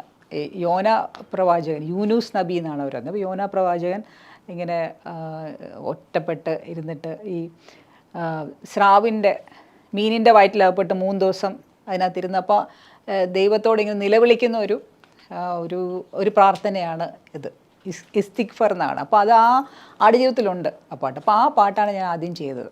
എന്നിട്ട് ഞാനത് ഈ അദ്ദേഹത്തിന് അയച്ചു കൊടുത്തു, ഡയറക്ടർക്ക് അയച്ചു കൊടുത്തു. അപ്പോൾ അദ്ദേഹം അന്നേരം എന്നോട് ചോദിച്ചു, ഇതിൻ്റെ അർത്ഥമൊക്കെ എങ്ങനെ മനസ്സിലായെന്ന്. അപ്പോൾ പറഞ്ഞാൽ ഞാനിങ്ങനെ ഇവരോട് ചോദിച്ചതാണ്. ഈ പുരോഹിതന്മാരാണ്, മുസ്ലിം, അവരാണ് പറഞ്ഞത്, നമുക്കറിയില്ലല്ലോ അറബി ഭാഷ. അപ്പോൾ അദ്ദേഹത്തിനും അത് ഭയങ്കര സന്തോഷമായിരുന്നു, ഇതിൻ്റെ അർത്ഥം അറിഞ്ഞിട്ടാണ് ചെയ്യുന്നത്. അപ്പോൾ അവരുടെ ഒഫീഷ്യൽ ഇതിൽ, അതായത് വിഷ്വൽ റൊമാൻസ് എന്ന് പറഞ്ഞിട്ട് ആടുജീവിതത്തിൻ്റെ സിനിമയുടെ ഒഫീഷ്യൽ സൈറ്റിൽ അത് ലോഞ്ച് ചെയ്തു. ഈ പാട്ടുകളെല്ലാം തന്നെ പെരിയോനെ റഹ്മാനെ, പിന്നെ ഈ ഇസ്തിഗ്ഫാർ, പിന്നെ അതിൽ വേറൊരു പാട്ടുകൂടെയാണ്. അപ്പോൾ എല്ലാ പാട്ടുകളും മുദ്രണത്തിനാക്കി. അതിനെപ്പറ്റി പത്രങ്ങളിലും വന്നിരുന്നു. അതിപ്പോൾ ബ്ലസ്സിയുടെ ഒരു ഇതും ഉണ്ടായിരുന്നു അതിനെപ്പറ്റി. ഇത് വളരെ നല്ല കാര്യമാണ്, കാരണം അത് കേൾക്കാൻ പറ്റാത്ത ആൾക്കാരിൽ എത്തിക്കുകയാണല്ലോ. അപ്പം ഇൻക്ലൂഷനാണല്ലോ അത് അവിടെ വന്നത്. അപ്പോൾ ആ രീതിയിൽ അത് നല്ല രീതിയിൽ ചർച്ച ചെയ്യപ്പെടുകയുണ്ടായൊരു കാര്യം ആടുജീവിതം. അപ്പോൾ അങ്ങനെ പല രംഗങ്ങളിലും നമുക്ക് ഈ മുദ്രണ കൊണ്ട് അതായത് ഈ ആൾക്കാർ, അതായത് ഡെഫായിട്ടുള്ള ആൾക്കാർക്ക് എന്തും എൻജോയ് ചെയ്യാൻ പറ്റും, പാട്ട് എൻജോയ് ചെയ്യാൻ പറ്റും, നൃത്തം എൻജോയ് ചെയ്യാൻ പറ്റും, അവർക്കത് ചെയ്യാൻ പറ്റും എന്നുള്ളൊരു ലെവലിലോട്ടാണ് മുദ്രനടനം അത് കൊണ്ടുവന്നത്. അപ്പോൾ അതൊരു വളരെ സന്തോഷമുള്ളൊരു കാര്യം തന്നെയാണ് ആ രീതിയിൽ അത് മുന്നോട്ട് പോകുന്നത്. ഗതി നീവേ ഗതി നീവേ ജഗതിനി ഗതി നീവേ ഈ ജഗതിനി ഗതി നീവേ ഈ ജഗതിനി ഗതി നീവേ ഈ ജഗതിനി ഗതി നീവേ ഈ ജഗതിനി ഗതി നീവേ. ശ്രുതുലൈ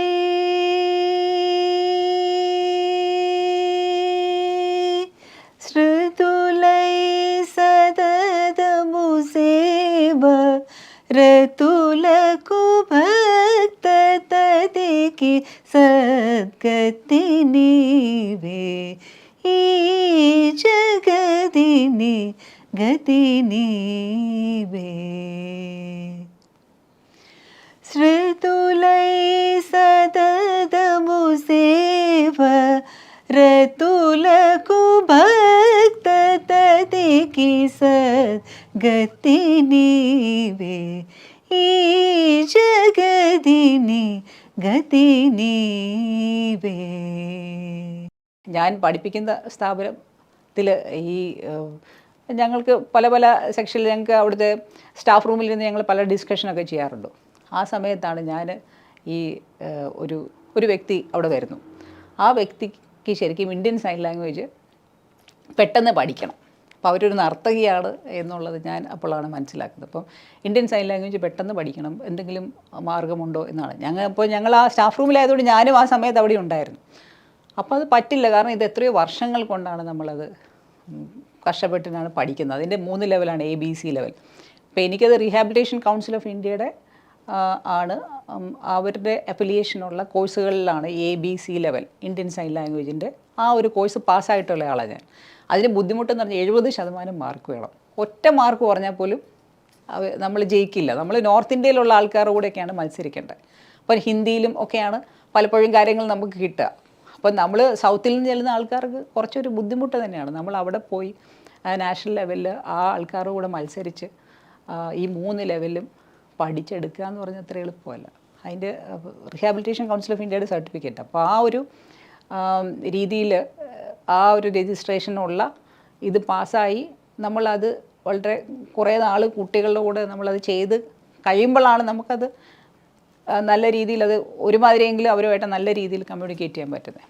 അപ്പോൾ ഇങ്ങനെ പെട്ടെന്ന് പഠിക്കാൻ പറ്റുമെന്ന് ഈ ഒരു വ്യക്തി ചോദിച്ചപ്പോൾ അവിടെ നമ്മുടെ അതിൻ്റെ ഹെഡ് ഓഫ് ദി ഡിപ്പാർട്ട്മെൻറ്റാണ് പറഞ്ഞത് അത് അങ്ങനെ പറ്റില്ല, അതിൻ്റേതായൊരു ബുദ്ധിമുട്ടുകളുണ്ട് പഠിക്കാൻ, കുറേ സമയമെടുക്കും, പെട്ടെന്ന് അതൊരു ഇതായിട്ട് പറ്റില്ല. അപ്പോൾ ഈ ഒരു വ്യക്തി അവിടെ നിന്ന് പോവുകയും പിന്നീട് 2023 ഒരു ഡിസംബർ മാസത്തിലാണ് ഈ മോഹൻലാലിൻ്റെയും നമ്മുടെ മജീഷ്യൻ ഗോപിനാഥ് മുതുകാൻ്റെ ഫേസ്ബുക്ക് പോസ്റ്റുകൾ, പിന്നെ മന്ത്രി MP രാജേഷ്, ഇവരുടെ എല്ലാം ഫേസ്ബുക്ക് പോസ്റ്റുകളിലൂടെയും പിന്നെ ഒരു പത്രത്തിൽ, അത് കോഴിക്കോട് നിന്നാണ് ആ ന്യൂസ് വരുന്നത്, അവിടുന്ന് പിന്നെ ബാക്കി എല്ലായിടത്തും ക്യാരി ചെയ്യായിരുന്നു. അപ്പോൾ അതിനകത്തിങ്ങനെ ഈ ഡെഫായിട്ടുള്ള ആൾക്കാർക്ക് വേണ്ടി നൃത്തലോകം തുറക്കുന്നു ഒരു നർത്തകി എന്ന് പറഞ്ഞിട്ട് ഈ ഇതേ ആശയം, അതായത് നൃത്തത്തിൽ ഇന്ത്യൻ സൈൻ ലാംഗ്വേജിലെ സൈനുകൾ മുദ്രകളായിട്ട് ഇന്ത്യൻ സൈൻ ലാംഗ്വേജും ഇന്ത്യൻ ക്ലാസിക്കൽ ഡാൻസും നൃത്തം കൂടെ ഒന്നിപ്പിക്കുന്ന അങ്ങനത്തെ ഒരുവായിട്ട് അത് വാതിൽ തുറക്കുന്നു എന്നാണ് പറയുന്നത്. അവരാണത് കൊണ്ടുവന്നു എന്നുള്ള രീതിയിൽ ആ രീതിയിൽ പബ്ലിസിറ്റി പോയി. അപ്പോൾ അത് വളരെ സങ്കടകരമായി തോന്നി. കാരണം എത്രയോ 2016 മുതൽ 2014 അരങ്ങേറി മുദ്രനടനം ഇത്രയും വർഷമായിട്ട് പല സ്റ്റേജുകളും സൂര്യ ഫെസ്റ്റിവൽ വരെ കവർ ചെയ്ത ആ ഒരു രീതിയിൽ നിൽക്കുന്ന ഒരു നൃത്തരൂപം, അതിനെ പറ്റിയിട്ട് അതിൻ്റെ ആശയ ആവിഷ്കാരം ഇങ്ങനെ ചോരണം ചെയ്ത രീതിയിലേക്ക് വരികയാണ്. അപ്പോൾ അത് വളരെ സങ്കടകരമായ ഒരു രീതിയാണ്. ഇപ്പം ഞാനുള്ള സ്ഥലം തിരുവനന്തപുരമാണ്. തിരുവനന്തപുരത്തെ എല്ലാ മാധ്യമ പ്രവർത്തകർക്കും ഈ മുദ്രനടനം, അതായത് നൃത്തത്തിൽ ഇന്ത്യൻ സൈൻ ലാംഗ്വേജിൻ്റെ സൈനുകൾ ഉപയോഗിക്കുന്ന ഈ നൃത്തരൂപം എൻ്റെയാണെന്ന് അറിയാം. ഞാനാണത് കൊണ്ടുവന്നതെന്ന് പറയും. അപ്പോൾ അവരെല്ലാം അപ്പോളേ എന്നോട് വിളിച്ച് ഈ കോഴിക്കോട് നിന്ന് വന്ന ന്യൂസ് ഈ തിരുവനന്തപുരത്തൊക്കെ ക്യാരി ചെയ്തു. പത്രത്തിലത് വലുതായിട്ട് വന്ന് കവർ പേജിൽ തന്നെ വന്നത്, കാരണം അതിന് അത്രത്തോളം പ്രാധാന്യമുണ്ടല്ലോ. അപ്പോൾ ആ രീതിയിൽ അത് ഇപ്പോൾ ഈ മന്ത്രിയുടെ വരെ ഫേസ്ബുക്ക് പോസ്റ്റിലും പിന്നെ മോഹൻലാലിൻ്റെ ഫേസ്ബുക്ക് പോസ്റ്റ് എന്ന് പറഞ്ഞാൽ അറിയില്ല എത്രയോ ആൾക്കാരാണത് വായിക്കുന്നത്. ഗോപിനാഥ് മുതുകാൻ്റെ ഫേസ്ബുക്ക് പോസ്റ്റിലെല്ലാം അങ്ങനെയാണ് വരുന്നത്. ഇത് യുണീക്കാണ്, പാത്ത് ബ്രേക്കിംഗ് ആണ്, ഇങ്ങനെ ഒരു സംഭവം ഇല്ല എന്നുള്ള രീതി ഇത് ഈ രീതിയിലുള്ളൊരു, പക്ഷേ ഇത് ഈ ഒരു ആശയ ആവിഷ്കാരം ചോരണം ചെയ്തതാണ്. അപ്പോൾ അത് മീഡിയയിലെല്ലാം ഇതായിട്ട് തന്നെ വന്നു, ഇങ്ങനെ ഈ ഒരു ആശയാവിഷ്കാരം മുദ്രാണ്ടത്തിൻ്റെ ചോരണം ചെയ്യപ്പെട്ടിരിക്കുകയാണെന്നുള്ള രീതിയിൽ. അപ്പോൾ അതിനെ തുടർന്ന് ഇപ്പോൾ അത് ചെയ്ത ആ ഒരു വ്യക്തിയുമായിട്ട് പിന്നെ അത് കേസ് രജിസ്റ്റർ ചെയ്യേണ്ട വന്നു. പിന്നെ ഏറ്റവും അടുത്ത ഒരു തീരുമാനം വന്നിരിക്കുന്നത് കോടതി അടിയന്തര നോട്ടീസ് കൊടുത്തിരിക്കുകയാണ്. ഇതിൻ്റെ കാരണം ഈ ഒരു കാര്യം ഈ നർത്തകിക്ക് അടിയന്തര നോട്ടീസ് കൊടുത്തു. കാരണം ബോധിപ്പിച്ചില്ലെങ്കിൽ ആ ഒരു പ്രത്യേക പേരിലാണ് പ്രചരിക്കുന്നത്, അത് ക്രോസ് ഓവർ എന്ന് പറഞ്ഞിട്ട്. അപ്പോൾ ആ ഒരു കാര്യം ബാൻ ചെയ്യാൻ അല്ലെങ്കിൽ അത് വിലക്കും, കാരണം ബോധിപ്പിച്ചില്ലെങ്കിൽ. അതാണ് ഏറ്റവും ലേറ്റസ്റ്റ് ആയിട്ടുള്ള രീതിയിൽ വന്നിരിക്കുന്നത്. അപ്പം അതിനകത്ത് സങ്കടകരമായി തോന്നിയ ഒത്തിരി കാര്യങ്ങൾ എന്ന് പറഞ്ഞു കഴിഞ്ഞാൽ ഇത് വെറും ആക്ഷൻ ഡാൻസ് എന്നൊക്കെ ഇങ്ങനെ പറയുകയുണ്ടായി പല ഇൻ്റർവ്യൂസിലൊക്കെ. കാരണം ഈ ഡെഫായിട്ടുള്ള കുട്ടികളും ഞാനും കൂടെ നിന്നാണല്ലോ ഇത് പെർഫോം ചെയ്യുന്നത്. അപ്പം മോഹിനിയാട്ടത്തിൻ്റെ വേഷവും കിട്ടി ആക്ഷൻ ഡാൻസ് ആണ് ചെയ്യുന്നതൊക്കെ. പക്ഷേ ഇത് സൈൻ ലാംഗ്വേജിലെ സൈനുകളാണ്. ആ വ്യക്തിക്ക് അത് അറിയില്ലാത്തതുകൊണ്ടാണ് അങ്ങനെ പറയുന്നത്. പക്ഷേ ഒരിക്കലും നമ്മൾ മറ്റൊരാൾ ഇപ്പം ആ കുട്ടികൾ അത് എത്ര മനോഹരമായിട്ടാണ് ചെയ്യുന്നത്, അതുകൊണ്ടാണ് സൂര്യ ഫെസ്റ്റിവൽ വരെ അത് എടുത്ത് കൊണ്ടുവന്നത്. അപ്പോൾ ആ രീതിയിൽ ചെയ്യുന്നതിൽ അത് അങ്ങനെ കളിയാക്കുന്ന രീതിയിൽ പല ഫേസ്ബുക്ക് പോസ്റ്റുകളൊക്കെ വന്നു. പിന്നെ നമ്മൾ ആ ഫേസ്ബുക്ക് പോസ്റ്റിൽ ചിലത് ഞാൻ ഉത്തരം എഴുതിയെന്നപ്പോൾ അത് മൊത്തമായി ഡിലീറ്റ് ചെയ്തു, അങ്ങനെയൊക്കെ ചെയ്യും.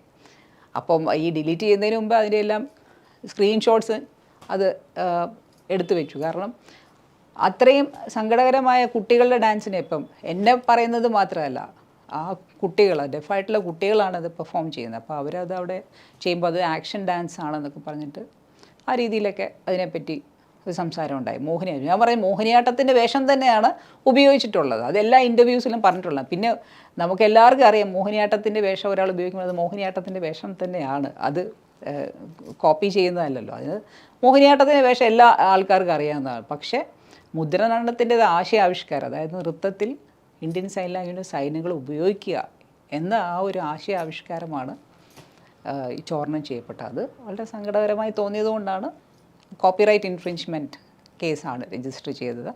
പിന്നെ അത് വിലക്കാനുള്ള അത് കോടതി തന്നെ നേരിട്ട് നോട്ടീസ് കൊടുത്തു, അടിയന്തര നോട്ടീസ് കൊടുത്തു. നമ്മൾ നടത്തുന്നത് ആ ഒരു ഗൈഡൻസ് നമുക്ക് എപ്പോഴും ഉണ്ട്. അപ്പോൾ അതിൽ ഭയങ്കരമായിട്ട് വിശ്വസിക്കുന്ന ഒരാളാണ് ഞാൻ. എന്ന് വെച്ചാൽ ഞാൻ എവിടെയെങ്കിലും ഇപ്പോൾ ഏതെങ്കിലും ആരാധനാലയത്തിൽ പോയിട്ട് ഭയങ്കരമായിട്ട് അങ്ങനെയൊന്നുമില്ല. ഉള്ളിലാണ് ഈശ്വരൻ എന്ന് വിശ്വസിക്കുന്ന ഒരാളാണ് ഞാൻ. സ്നേഹത്തിലാണ് ഈശ്വരനുള്ളത്, സ്നേഹമാണ് ഈശ്വരൻ എന്ന് വിശ്വസിക്കുന്ന ഒരാളാണ്. അപ്പോൾ അതിൽ സത്യം എപ്പോഴും ജയിക്കുമെന്നൊരു ഭയങ്കരമായൊരു വിശ്വാസം, സ്ട്രോങ് ആയിട്ടുള്ളൊരു വിശ്വാസം എനിക്കുണ്ട്. അപ്പോൾ അത് എങ്ങനെ പോയാലും എന്തൊക്കെ സംഭവിച്ചാലും ഈ ഒരു കാര്യത്തിൽ സത്യമുണ്ട്. അതിനകത്ത് ഞാൻ പറഞ്ഞിട്ടുള്ള ഒരു കാര്യത്തിലും വ്യത്യസ്തമായിട്ടൊന്നും ഞാൻ ആദ്യം മുതൽ ഇപ്പം പറഞ്ഞിട്ടുള്ളത് വരെ എപ്പോഴും ഒരേപോലെ തന്നെ, കാരണം അത് സത്യമാണ്. അതിനകത്ത് മാറ്റി പറയേണ്ട എൻ്റെ ഒരു ഫേസ്ബുക്ക് പോസ്റ്റുകളും ഞാൻ ഡിലീറ്റ് ചെയ്യാറില്ല. കാരണം ഞാൻ അങ്ങനത്തെ ആവശ്യമില്ലാത്തതൊന്നും ഞാൻ എഴുതിയിട്ടില്ല. അതുകൊണ്ട് ആ രീതിയിൽ തന്നെയാണ് മുന്നോട്ട് പോകുന്നത്. അപ്പോൾ എനിക്ക് ശക്തി തരുന്നത് ഈശ്വരനാണ്. അപ്പോൾ ആ രീതിയിൽ തന്നെയാണ് മുന്നോട്ട് പോകുന്നത്. അപ്പോൾ എനിക്ക് ഓരോ കാര്യങ്ങളും ചെയ്യാനും, ഇപ്പം ഒരു അധ്യാപിക എന്ന രീതിയിൽ ഞാനൊരു ജേർണലിസ്റ്റ് ആണ്, അതേസമയം ഞാൻ അധ്യാപികയുമാണ്. അപ്പം ഒരിക്കലും ഇപ്പം എൻ്റെ പേരിൽ ഇതുവരെ ഒരു കേസോ ഒരു കോടതി ഇടപാടോ ഒരു പോലീസ് സംഭവമോ എൻ്റെ പേരിൽ ഇല്ല. കാരണം ആ രീതിയിലല്ലല്ലോ നമ്മൾ മുന്നോട്ട് പോകുന്ന ഈ കുട്ടികൾക്ക് എന്ത് നന്മയുണ്ടാക്കാം എന്നുള്ളതാണ്. ഈവൻ ഞാനിതൊരു ബിസിനസ് രീതിയിലൊന്നും ഞാൻ ചിന്തിച്ചിട്ടില്ല, മോണിറ്ററി ബെനിഫിറ്റ് ആ രീതിയിലൊന്നുമില്ല. എനിക്ക് യൂട്യൂബ് ചാനലുണ്ട്, അതിനകത്ത് ഞാൻ ഈ കുട്ടികൾക്ക് വേണ്ടി ഇങ്ങനെയുള്ള കാര്യങ്ങൾ ചെയ്തിടാറുണ്ട്. പക്ഷേ അതിനകത്തൊന്നും അങ്ങനത്തെ വരുമാനം എന്നുള്ള രീതിയിൽ ഞാൻ ഒരിക്കലും ചെയ്തിട്ടില്ല. അപ്പോൾ ആ രീതിയിലാണ് അത് മുന്നോട്ട് കൊണ്ടുപോകുന്നത്. അപ്പോൾ അതിനകത്തൊരു ഈശ്വരൻ്റേതായ ഒരു നീതിയുണ്ട്, അല്ലെങ്കിൽ അദ്ദേഹം തന്നെ അതിന് വഴി തുറക്കും എന്ന് ഉറച്ച വിശ്വാസം. കാരണം ഇത്രയും അത് മുന്നോട്ട് വന്നത് അതുകൊണ്ടാണ്. അപ്പം ശരിയാണ് ഈ പറഞ്ഞതുപോലെ പ്രശസ്തരായവരും അല്ലെങ്കിൽ പല രീതിയിൽ സ്വാധീനം ഉപയോഗിക്കുന്നവർക്കൊക്കെ പല രീതിയിൽ പല കാര്യങ്ങളും ചെയ്യാൻ പറ്റുമായിരിക്കാം. പക്ഷേ എന്നിരുന്നാലും ഈ ഒരു കാര്യത്തിൽ അതിനകത്തൊരു സത്യമുണ്ട്. എന്തുകൊണ്ട് ഒരു അധ്യാപിക അല്ലെങ്കിൽ ഞാൻ ഒരു സാധാരണ ഒരു കുടുംബജീവിതം, ഒരു കുടുംബജീവിതത്തെ വളരെ പ്രഷ്യസ് ആയിട്ട് കാണുന്ന ഒരാളാണ് ഞാൻ. കുടുംബത്തിൽ നിന്ന് കിട്ടുന്ന ഒരു സപ്പോർട്ടും ആ ഒരു ശക്തിയും തീർച്ചയായിട്ടും എല്ലാ കാര്യങ്ങൾക്കും നമുക്ക് ഒരു കൂട്ടാണ്. അപ്പം അതിൽ ഞാൻ വിശ്വസിക്കുന്നൊരു കാര്യം, ഈശ്വരനിൽ ഒന്നായിരിക്കുന്ന ഭാര്യയും ഭർത്താവും അത് ഭയങ്കര ഒരു സ്ട്രെങ്താണ്. അപ്പം നമ്മൾ മുടി പിന്നുമ്പോൾ 2 ഇഴകളായി പിന്നിയാൽ അത് നിൽക്കില്ല. മൂന്നാമത് ഒരു സ്ട്രോങ് ഇതിലാണത് നമ്മൾ പിന്നി വെക്കുന്നത്. അതേപോലെയാണ് ഈശ്വരനിൽ ഒന്നിക്കുന്ന ഭാര്യയും ഭർത്താവും സ്ട്രോങ് ആയിട്ടുള്ള കുടുംബജീവിതമായിരിക്കും. അപ്പോൾ ആ രീതിയിൽ മുന്നോട്ട് പോകുമ്പോൾ നമുക്ക് പല കാര്യങ്ങളും ഒരുമിച്ചിട്ട് ചർച്ച ചെയ്യാം. ഞങ്ങളുടെ മകളാണെങ്കിലും ഇങ്ങനെയുള്ള കാര്യങ്ങളിൽ ന്യായമുള്ള കാര്യങ്ങളാണ് പറയുക. അത് ഒരിക്കലും ഇപ്പം എൻ്റെ അമ്മയല്ല അച്ഛൻ അന്യായം ചെയ്തേം കൂടെ നിൽക്കും എന്നല്ല പറയുന്നത്. അമ്മ ചെയ്തതിനകത്ത് സത്യമുണ്ട്, ന്യായമുണ്ട് എന്ന് പറയുന്ന ഒരു കുടുംബത്തിലുള്ള ആൾക്കാർ പറയുമ്പോൾ നമുക്ക് ഭയങ്കര ഒരു ശക്തിയാണ്. പിന്നെ നമ്മൾ ചെയ്യുന്നതിനകത്ത് തെറ്റില്ല. അതിനകത്ത് ഞാൻ ആരെയും ഉപദ്രവിക്കാനോ അല്ലെങ്കിൽ അവരെ വിഷമിപ്പിക്കാനോ ശ്രമിക്കുന്ന ഒരാളല്ല. ജീവിതത്തിൽ ഇന്നേ വരെ അങ്ങനത്തെ ഒരു സംഭവം എൻ്റെ ജീവിതത്തിൽ ഉണ്ടായിട്ടില്ല. എപ്പോഴും മറ്റുള്ളവരെ സ്നേഹിക്കുകയും കരുതുക എനിക്കതേ പറ്റുള്ളൂ. ഒരു മനുഷ്യനെ ബുദ്ധിമുട്ടിച്ച് അല്ലെങ്കിൽ അയാൾക്കിട്ട് എന്തെങ്കിലും ദ്രോഹം ചെയ്തിട്ട് എനിക്ക് രാത്രി കിടന്ന് ഉറങ്ങാൻ പറ്റുന്ന ഒരാളല്ല ഞാൻ. എനിക്കങ്ങനെ പറ്റില്ല. അപ്പോൾ ആ രീതിയിൽ ചിന്തിക്കുമ്പോൾ ഇതിനകത്തൊരു സത്യമുണ്ട്. സത്യമുള്ള കാര്യങ്ങൾ പുറത്ത് വരണം. കാരണം ഇതിനകത്ത് ഒത്തിരി പേരുടെയും കണ്ണുനീര് കാണാമായിരിക്കും. ഇപ്പം എൻ്റെ കാര്യം ആദ്യമായിട്ട് ആണ് സംഭവിക്കുന്നതെന്ന് എനിക്ക് തോന്നുന്നില്ല. അപ്പം ഞാൻ ഈ പറയുന്ന ഒരു പല രീതിയിലും പല ആൾക്കാരും ഇങ്ങനെയുള്ള കാര്യങ്ങൾ ചെയ്യുന്നുണ്ട്. സെലിബ്രിറ്റികൾ മറ്റുള്ളവരുടെ പ്രശസ്തരല്ലാത്തവരുടെ കാര്യങ്ങൾ എടുത്തിട്ട് അവരുടേതാക്കി സ്വന്തമാക്കി അതുകൊണ്ട് അവർ ഫേമസ് ആവുകയും അല്ലെങ്കിൽ അതിൽ മുന്നോട്ട് പോവുകയും ചെയ്യുന്നുണ്ട്. പക്ഷേ എവിടെയെങ്കിലും നമ്മൾക്ക് ഇങ്ങനെയുള്ള കാര്യങ്ങൾ സത്യത്തിന് വേണ്ടി നിൽക്കാൻ പറ്റുകയാണെങ്കിൽ തീർച്ചയായിട്ടും അത് നിൽക്കണം. അതിന് ശക്തി പകരുന്ന ഈശ്വരനാണ്. തീർച്ചയായിട്ടും ഈശ്വരൻ്റെ ആ ഒരു അനുഗ്രഹം എനിക്കുണ്ടെന്ന് ഞാൻ പൂർണ്ണമായിട്ടും വിശ്വസിക്കുന്നുണ്ട്. അതുകൊണ്ട് അതിനകത്ത് ആ സത്യം അത് പുറത്ത് വരികയും ചെയ്യും. അത് കൃത്യമായിട്ട് അതിൻ്റെ എല്ലാ കാര്യങ്ങളിലും ഒരു നീതി തന്നെ നടപ്പാകുകയും ചെയ്യുമെന്ന് ഞാൻ വിശ്വസിക്കുന്നുണ്ട്. ഹൃദയ സരസിലേ പ്രണയ പുഷ്പമേ ഇനിയും നിൻ കഥ പറയൂ, നീ പറയൂ. എന്നനുരാഗ തപോവന സീമയിൽ ഇന്നലെ വന്ന തപസ്വിനി നീ. ഹൃദയ സരസിലേ പ്രണയ പുഷ്പമേ ഇനിയും നിൻ കഥ പറയൂ, നീ പറയൂ. ഇപ്പം ഈ ഡെഫ് ആയിട്ടുള്ള ആൾക്കാരുടെ കൂടെയുള്ള ജീവിതം പോലെ ഞാൻ ആസ്വദിക്കുന്ന മറ്റൊരു ജീവിതം ഉണ്ട് എനിക്ക്. അതായത് കുടുംബജീവിതം. അപ്പം ഞങ്ങൾ ഹസ്ബൻഡ് മാക്സി വിശ്വാസ് മേന, അദ്ദേഹം ഞാൻ നേരത്തെ പറഞ്ഞിരുന്ന പോലെ അദ്ദേഹം ഒരു കഥകൾ എഴുതുന്ന ആളാണ്. കഥകൾ എഴുതാറുണ്ട്. അതേപോലെ പത്രപ്രവർത്തകനാണ്. അപ്പം മകൾ കൃപ, അവളിപ്പം MA ഇംഗ്ലീഷ് ലിറ്ററേച്ചർ സ്റ്റുഡൻ്റ് ആയിരുന്നു. ഫസ്റ്റ് റാങ്കുകാരിയാണ്. പഠിച്ച എപ്പോഴും ടോപ്പറായിരുന്നു. അതേപോലെ തന്നെ മിമിക്രിയിൽ കേരള യൂണിവേഴ്സിറ്റി യൂത്ത് ഫെസ്റ്റിവലിൽ വിന്നറായിരുന്നു കൃപ. 1ാം സ്ഥാനക്കാരിയാണ്. ഇംഗ്ലീഷ് ഷോർട്ട് സ്റ്റോറി റൈറ്റിങ്ങിലും 1ാം സ്ഥാനക്കാരിയാണ് കേരള യൂണിവേഴ്സിറ്റി യൂത്ത് ഫെസ്റ്റിവലിൽ. അപ്പം ആ ഒരു ക്രിയേറ്റിവിറ്റി നമ്മുടെ കുടുംബത്തിൽ ഉണ്ട്. എഴുത്തും ബുക്കുകളോടുള്ള ഇഷ്ടവും അതെല്ലാവർക്കും ഉണ്ട്. ആ രീതിയിൽ പിന്നെ ഞങ്ങളുടെ യാത്രകൾ, ഇപ്പം ജേർണലിസം, രണ്ടുപേരും ജേർണലിസ്റ്റ് ആ ഒരു ബാക്ക്ഗ്രൗണ്ട് ഉള്ളതുകൊണ്ട് ഞങ്ങൾ ഒത്തിരി യാത്ര ചെയ്യുമായിരുന്നു. കൃപയൊക്കെ ചെറുതായിരുന്നപ്പോൾ ഞങ്ങൾ കൂടുതലും അവളെ സ്കൂളിൽ പോലും അങ്ങനെ വിടാറൊന്നുമില്ലായിരുന്നു. ഞങ്ങൾ 3 പേരും കൂടെ ഇങ്ങനെ യാത്ര ചെയ്യും. അവൾ ഒത്തിരി എക്സ്പോഷർ അങ്ങനെ കൊടുക്കാൻ പറ്റിയിട്ടുണ്ട്. ഒത്തിരി സ്ഥലങ്ങൾ കാണും, അതിനെപ്പറ്റി എഴുതും. അപ്പം കൃപ എപ്പോഴും പറയാറുണ്ട്, ഞങ്ങൾക്ക് ഈ വലിയ വീഡിയോ ക്യാമറ പഴയത്, ഇപ്പം നമ്മൾ കയറിക്കുന്നതിൽ ചെറുതല്ല, വലിപ്പമുള്ള വലിയ കാസറ്റൊക്കെ ഉള്ള അതും കൊണ്ടുപോയിട്ടാണ് ഞങ്ങൾ ഷൂട്ട് ചെയ്യും. അപ്പോൾ ഓരോ സ്ഥലങ്ങളിൽ ഇപ്പോൾ ബേക്കലിൽ പോവുകയാണ്. അപ്പോൾ ഓരോ സ്ഥലങ്ങളിൽ പോകുമ്പോൾ അവിടെയുള്ള പ്രത്യേകതകൾ ഞങ്ങൾ ഇങ്ങനെ, ഇപ്പോൾ ട്രാവൽ വ്ളോഗിൻ്റെ ഒരു ആദ്യകാല പതിപ്പ് ഞങ്ങളുടെ കയ്യിൽ ഉണ്ടായിരുന്നു എന്നർത്ഥം. അപ്പം അത് മകളെപ്പോഴും പറയും, ഇപ്പോൾ ഒത്തിരി ട്രാവൽ വ്ളോഗ്സ് ഉണ്ട്, പക്ഷേ ആ ഒരു കാലഘട്ടത്തിൽ അങ്ങനെ ഇല്ലായിരുന്നു. അപ്പോൾ ഞങ്ങളിത് ഈ ഒരു വലിയ ക്യാമറയൊക്കെ കയ്യിൽ പിടിച്ച് ഞങ്ങൾ സ്റ്റിൽ ഫോട്ടോസ് എടുക്കും. അല്ലാതെ ഞങ്ങൾ ഇതിനെ പറ്റിയിട്ട് ഓരോ സ്ഥലങ്ങളെ പറ്റി വിവരിക്കുന്ന അങ്ങനത്തെ പഴയ കാസറ്റുകളെല്ലാം ഞങ്ങളുടെ കയ്യിൽ ഇപ്പോഴും ഉണ്ട്. ആ ഒരു ഓരോ സ്ഥലത്ത് പോകും, അതിനെപ്പറ്റി എഴുതും. ഇപ്പോൾ ഇംഗ്ലീഷിലും മലയാളത്തിലും ഞങ്ങൾക്ക് എഴുതാൻ പറ്റുമല്ലോ. അപ്പോൾ രണ്ടുപേരും അപ്പോൾ ആൾക്കാരെ ഇൻ്റർവ്യൂ ചെയ്യാറുണ്ട്. അപ്പം അങ്ങനെ ഇപ്പം പല ഞങ്ങൾക്ക് ഇഷ്ടപ്പെടുന്ന ഇപ്പം പ്രസിദ്ധരായ ആൾക്കാരെ ഇൻ്റർവ്യൂ ചെയ്യുക എന്നുള്ളതല്ല, ഞങ്ങൾക്ക് ഇഷ്ടപ്പെടുന്ന ഇപ്പം മ്യൂസീഷ്യൻസിനൊക്കെ ഇപ്പം യേശുദാസിനെ ഇൻ്റർവ്യൂ ചെയ്തിട്ടുണ്ട്, അതുപോലെ പാറശാല പൊന്നമ്മാൾ ടീച്ചർ, പ്രിൻസ് രാമവർമ്മ. അപ്പോൾ അങ്ങനെ നമ്മൾക്കൊരു ഇഷ്ടം തോന്നുന്ന ഇപ്പം വെങ്കിട്ടരമണൻ സാർ, അദ്ദേഹത്തിൻ്റെ അവസാനത്തെ ഇൻ്റർവ്യൂ ഞങ്ങൾക്ക് എടുക്കുക. അദ്ദേഹത്തിന് ആരും ഇൻ്റർവ്യൂ ചെയ്തിട്ടില്ല. വളരെ പ്രശസ്തനായ ഒരു ക്ലാസിക്കൽ മ്യൂസീഷ്യനാണ്, പക്ഷേ അദ്ദേഹത്തിന് ആരും അങ്ങനെ ഇൻ്റർവ്യൂ ചെയ്തിട്ടില്ല. പക്ഷെ അവസാനമാണ് ഞങ്ങൾക്ക് ഒരു നിയോഗം.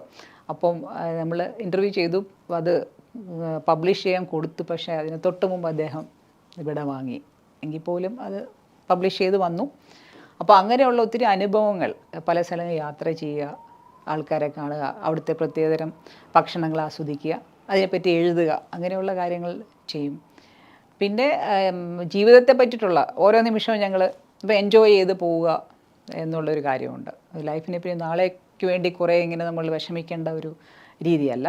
ഇന്നത്തെ എന്താണ് അതിൽ സന്തോഷിച്ച് മുന്നോട്ട് പോവുക. പിന്നെ ഞാൻ ആദ്യം പറഞ്ഞ പോലെ തന്നെ ഈശ്വരനിൽ സമർപ്പിച്ച ഒരു ജീവിതം തന്നെയാണ്. അപ്പോൾ ഞങ്ങളുടെ എല്ലാ കാര്യങ്ങളിലും ഞങ്ങൾക്ക് ഒരു ഗൈഡൻസായി നിൽക്കുന്നത് ഈശ്വരനാണ്. അദ്ദേഹത്തിൻ്റെ ആ വഴിയിൽ കൂടെ ഞങ്ങളിങ്ങനെ പോകുന്നതേ ഉള്ളൂ. അപ്പോൾ അതിലൊരു വലിയ സന്തോഷമുണ്ട്, സമാധാനമുണ്ട്.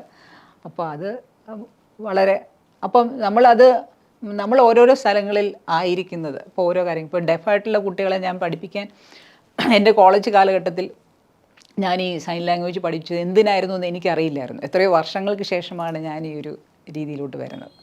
അപ്പോൾ അതെല്ലാം ഓരോ ആൾക്കാരെ പറ്റിയിട്ടും ഓരോ നിയോഗങ്ങളുണ്ട്, അതിൽ കൂടെ നമ്മൾ കടന്നു പോകാമെന്നൊരു കാര്യമുണ്ട്, അതിൽ ഞാൻ വിശ്വസിക്കുന്നുമുണ്ട്. അപ്പോൾ ആ ഒരു രീതിയിലാണ് ജീവിതം മുന്നോട്ട് പോകുന്നത്. അപ്പം അത് ഒരു അനുഗ്രഹമായിട്ട് തന്നെ മുന്നോട്ട് കൊണ്ടുപോകണമെന്ന് ആഗ്രഹമുണ്ട് ഒത്തിരി പേർക്ക്. അതേസമയം നമ്മളെ ചുറ്റുമുള്ള ആൾക്കാർക്ക് ഉപകാരപ്രദമായ കാര്യങ്ങൾ നമ്മളെ കൊണ്ട് എന്താ ചെയ്യാൻ പറ്റുക, നമ്മൾ ആ ഒരു വഴിയിൽ നീങ്ങുമ്പോൾ സമർപ്പിതരായിരിക്കുക, നമ്മൾ കൂടെ പല കാര്യങ്ങളും ഈശ്വരൻ തന്നെ പ്രവർത്തിച്ചുകൊള്ളും എന്നൊരു വിശ്വാസം എനിക്കുണ്ട്. അപ്പോൾ അങ്ങനെയാണ് ഈ കാര്യങ്ങളെല്ലാം വന്നു ചേരുന്നത് എന്ന് ഞാൻ വിശ്വസിക്കുന്നു. അങ്ങനെയാണ് മുന്നോട്ട് പോകുന്നത്. പത്രപ്രവർത്തന രംഗത്തെ എൻ്റെ ആദ്യത്തെ അസൈൻമെൻ്റ് എന്ന് പറഞ്ഞാൽ ഒരു വളരെ പ്രത്യേകത ഉള്ള ഒരു അസൈൻമെൻ്റ് ആയിരുന്നു. അത് ബാലഭാസ്കറെ, വയലിൻ മാന്ത്രികനായിരുന്ന ബാലഭാസ്കറെ ഇൻ്റർവ്യൂ ചെയ്യാനായിരുന്നു എൻ്റെ നിയോഗം. അതായത് ഞാൻ തിരുവനന്തപുരം പ്രസ് ക്ലബ്ബിൽ പഠിക്കുമ്പോൾ പെട്ടെന്നാണ് ഏഷ്യനെറ്റ് കേബിൾ വിഷൻ അതിൻ്റെ തുടക്കത്തിലാണ്, അതിൻ്റെ ആദ്യത്തെ റിപ്പോർട്ടറാണ് ഞാൻ. അപ്പോൾ യൂത്ത് ഫെസ്റ്റിവൽ യുവജനോത്സവം നടന്നുകൊണ്ടിരിക്കുന്നതുകൊണ്ട് ആ വേദിയിൽ പോയിട്ട് ഇൻ്റർവ്യൂ ചെയ്യാൻ, അതായത് ബാലഭാസ്കറിനെയാണ് ഇൻ്റർവ്യൂ ചെയ്യേണ്ടത്. ബാലഭാസ്കറിൻ്റേതും ആദ്യത്തെ ഇൻ്റർവ്യൂ ആണത്. ഞങ്ങൾ രണ്ടുപേരുടെ ആദ്യത്തെ ഇൻ്റർവ്യൂ ആയിരുന്നു. അപ്പം ബാലഭാസ്കർ ഇപ്പോഴും പറഞ്ഞാൽ എനിക്ക് ഓർമ്മയുണ്ട്, ബാലു എന്ന് വിളിച്ചാൽ മതി, ഇങ്ങനെ പറഞ്ഞിട്ടാണ് ഞങ്ങൾ സംസാരിച്ചു തുടങ്ങിയത്.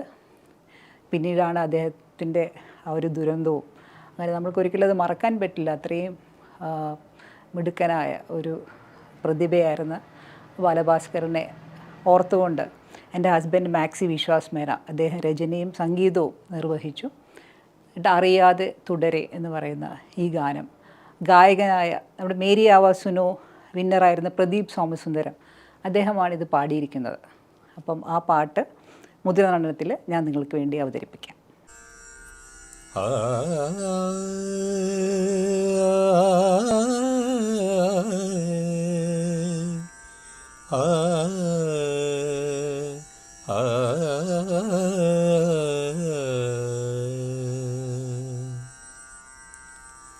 അറിയാതെ തുടരെ പടരുന്നു നീ ദുഃഖ കരിമേഘക്കേറായൻ സ്മൃതിയിൽ. അറിയാതെ തുടരെ പടരുന്നു നീ ദുഃഖ കരിമേഘക്കേറായൻ സ്മൃതിയിൽ. അറിയുന്നു ഞാനിന്ന് ഒരു മുള്ളിന്നോവുമായി അകതാരിലലിഞ്ഞു നീയെന്നു, എന്നകതാരിലലിഞ്ഞു നീയെന്നു, അകതാരിലലിഞ്ഞു നീ എന്നു. അറിയാതെ തുടരെ പടരുന്നു നീ ദുഃഖ കരിമേഘക്കേറായൻ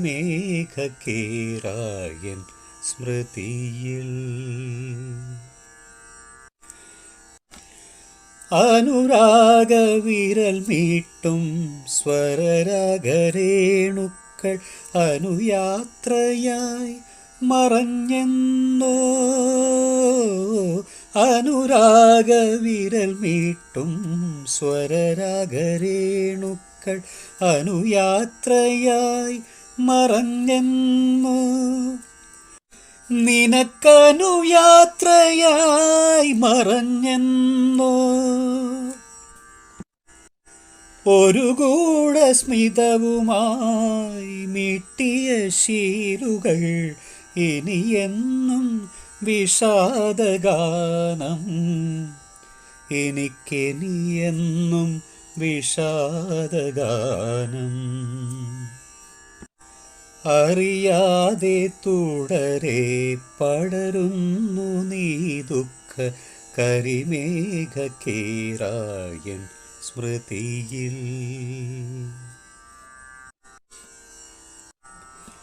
ഒരു മൊഴിയോതാതെ ചിറകൊച്ചയില്ലാതെ ഒരു മായക്കിളി പോൽ നീ മാഞ്ഞു. ഒരു മൊഴിയോതാതെ ചിറകൊച്ചയില്ലാതെ ഒരു മായക്കിളി പോൽ നീ മാഞ്ഞു. കൂടെ പിറന്നൊരാൾ പറന്നതുപോലെ, കൂടെ പിറന്നൊരാൾ പറന്നതുപോലെ അകലയ തീരത്ത് ഇനിയെന്നും നീ എനിക്കറിയാത്തൊരീണമാകുന്നു. പേരറിയാത്തൊരീണമാകുന്നു. അറിയാതെ തുടരെ പടരുന്നു നീ ദുഃഖ കരിമേഘക്കേറായൻ സ്മൃതിയിൽ. ആ